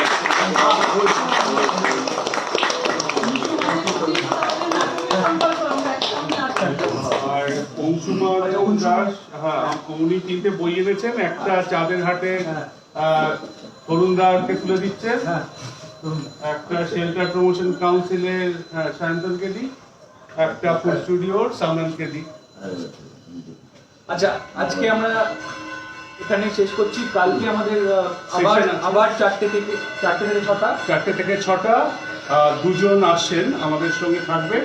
এক্সপ্লোর এক্সপ্লোর হেরিটেজ, বেঙ্গল হেরিটেজের অমিতাভ পুরকায়স্থ এবং অর্পিতা চন্দ্র, ওরা দুজন আমাদের সঙ্গে থাকবেন। আমরা আশা করবো আরো বেশি মানুষ আমাদের সঙ্গে যোগ দেবেন। ফেসবুকে একজন প্রশ্ন করেছেন, বলবো একজন প্রশ্ন করেছেন, আমি শান্তিনিকেতনের পাশে অবস্থিত একটা গ্রাম থেকে বলছি, আমাদের প্রধান জীবিকা কৃষিকাজ। আমার প্রশ্ন হলো, আমরা অর্থাৎ কৃষকেরা উৎপাদিত ফসলের মূল্য খুব কম পাই। যেমন পেঁয়াজ আমাদেরকে বিক্রি করতে হয় 18 বা 20 টাকা কিলো। আমরা কিভাবে ভালো বাজার দর পাবো? কিছু প্রোডাক্ট আছে বাজারে কম দামে ভেজাল বিক্রি হচ্ছে, যেমন ঘি, অথচ আমাদের নিজেদের বাড়িতে তৈরি ঘি, খাঁটি ঘি বিক্রি হচ্ছে না।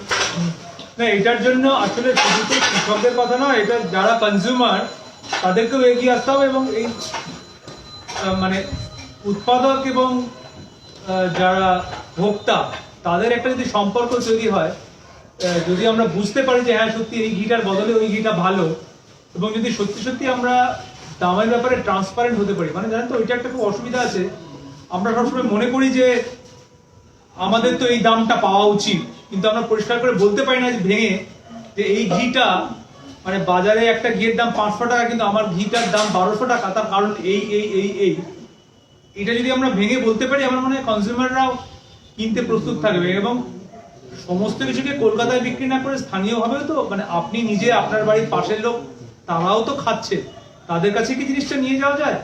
তো যেটা আমাদের এখানে কথা ছিল, কতটা স্থানীয় করা যায়, স্থানীয় বাজার তৈরি করে দেওয়া যায় কিনা, সেইটা মনে হয় খুব জরুরি এবং গুরুত্বপূর্ণ। মানে সবসময় আমার শান্তিনিকেতনে তৈরি করা জিনিসটা কলকাতায় যাবে, বর্ধমানে তৈরি করা জিনিসটা লন্ডনে যাবে, শিলিগুড়িতে তৈরি করা জিনিসটা নিউ ইয়র্কে যাবে, এরকম না ভেবে ওখানে যদি করা যায়, এখানে যদি বাজার তৈরি করা যায়, মনে হয় সেটাই ভালো। সেদিকে যদি উদ্যোগ নেওয়া যায়, সেটাই একমাত্র রাস্তা বলে মনে হয়, ঠিকঠাক দাম পাওয়া। বাজার বিচ্ছিন্নতা আমাদের কমাতে হবে, হ্যাঁ আমাদের নিজের যৌথ সম্প্রদায় হিসেবে নিজেদের মধ্যে সেই কালচারগুলো তৈরি করতে হবে। এবং আমরা এই ফুড অ্যাপ্রিসিয়েশনের আরো অনেকগুলো সেশন করবো কালকে, এবং তারপরের দিন 2টো সেশন আছে। তো আমরা আজকে এখানে আমাদের লাইভ শেষ করছি। তো আর যাদের প্রশ্ন থাকবে তারা আবার পাঠাতে পারেন, আমরা কিন্তু এটা ফলো করব, এই সেশনটা আমরা ফলো করছি, আর নেক্সট 2-3 দিন ধরে এই সমস্ত প্রশ্নের আরো আমরা জবাব চাঁদের হাটেও আসতে পারবে, এবং আমরা যথারীতি ফেসবুক লাইভেও থাকবো। এই প্রশ্ন কিন্তু একটা উত্তর নয়, বিভিন্ন উত্তর আছে, সেই উত্তরগুলোই আমরা খোঁজার চেষ্টা করছি, সেটা হচ্ছে মোস্ট ইম্পর্টেন্ট। ধন্যবাদ, আজকে এখানেই শেষ করছি।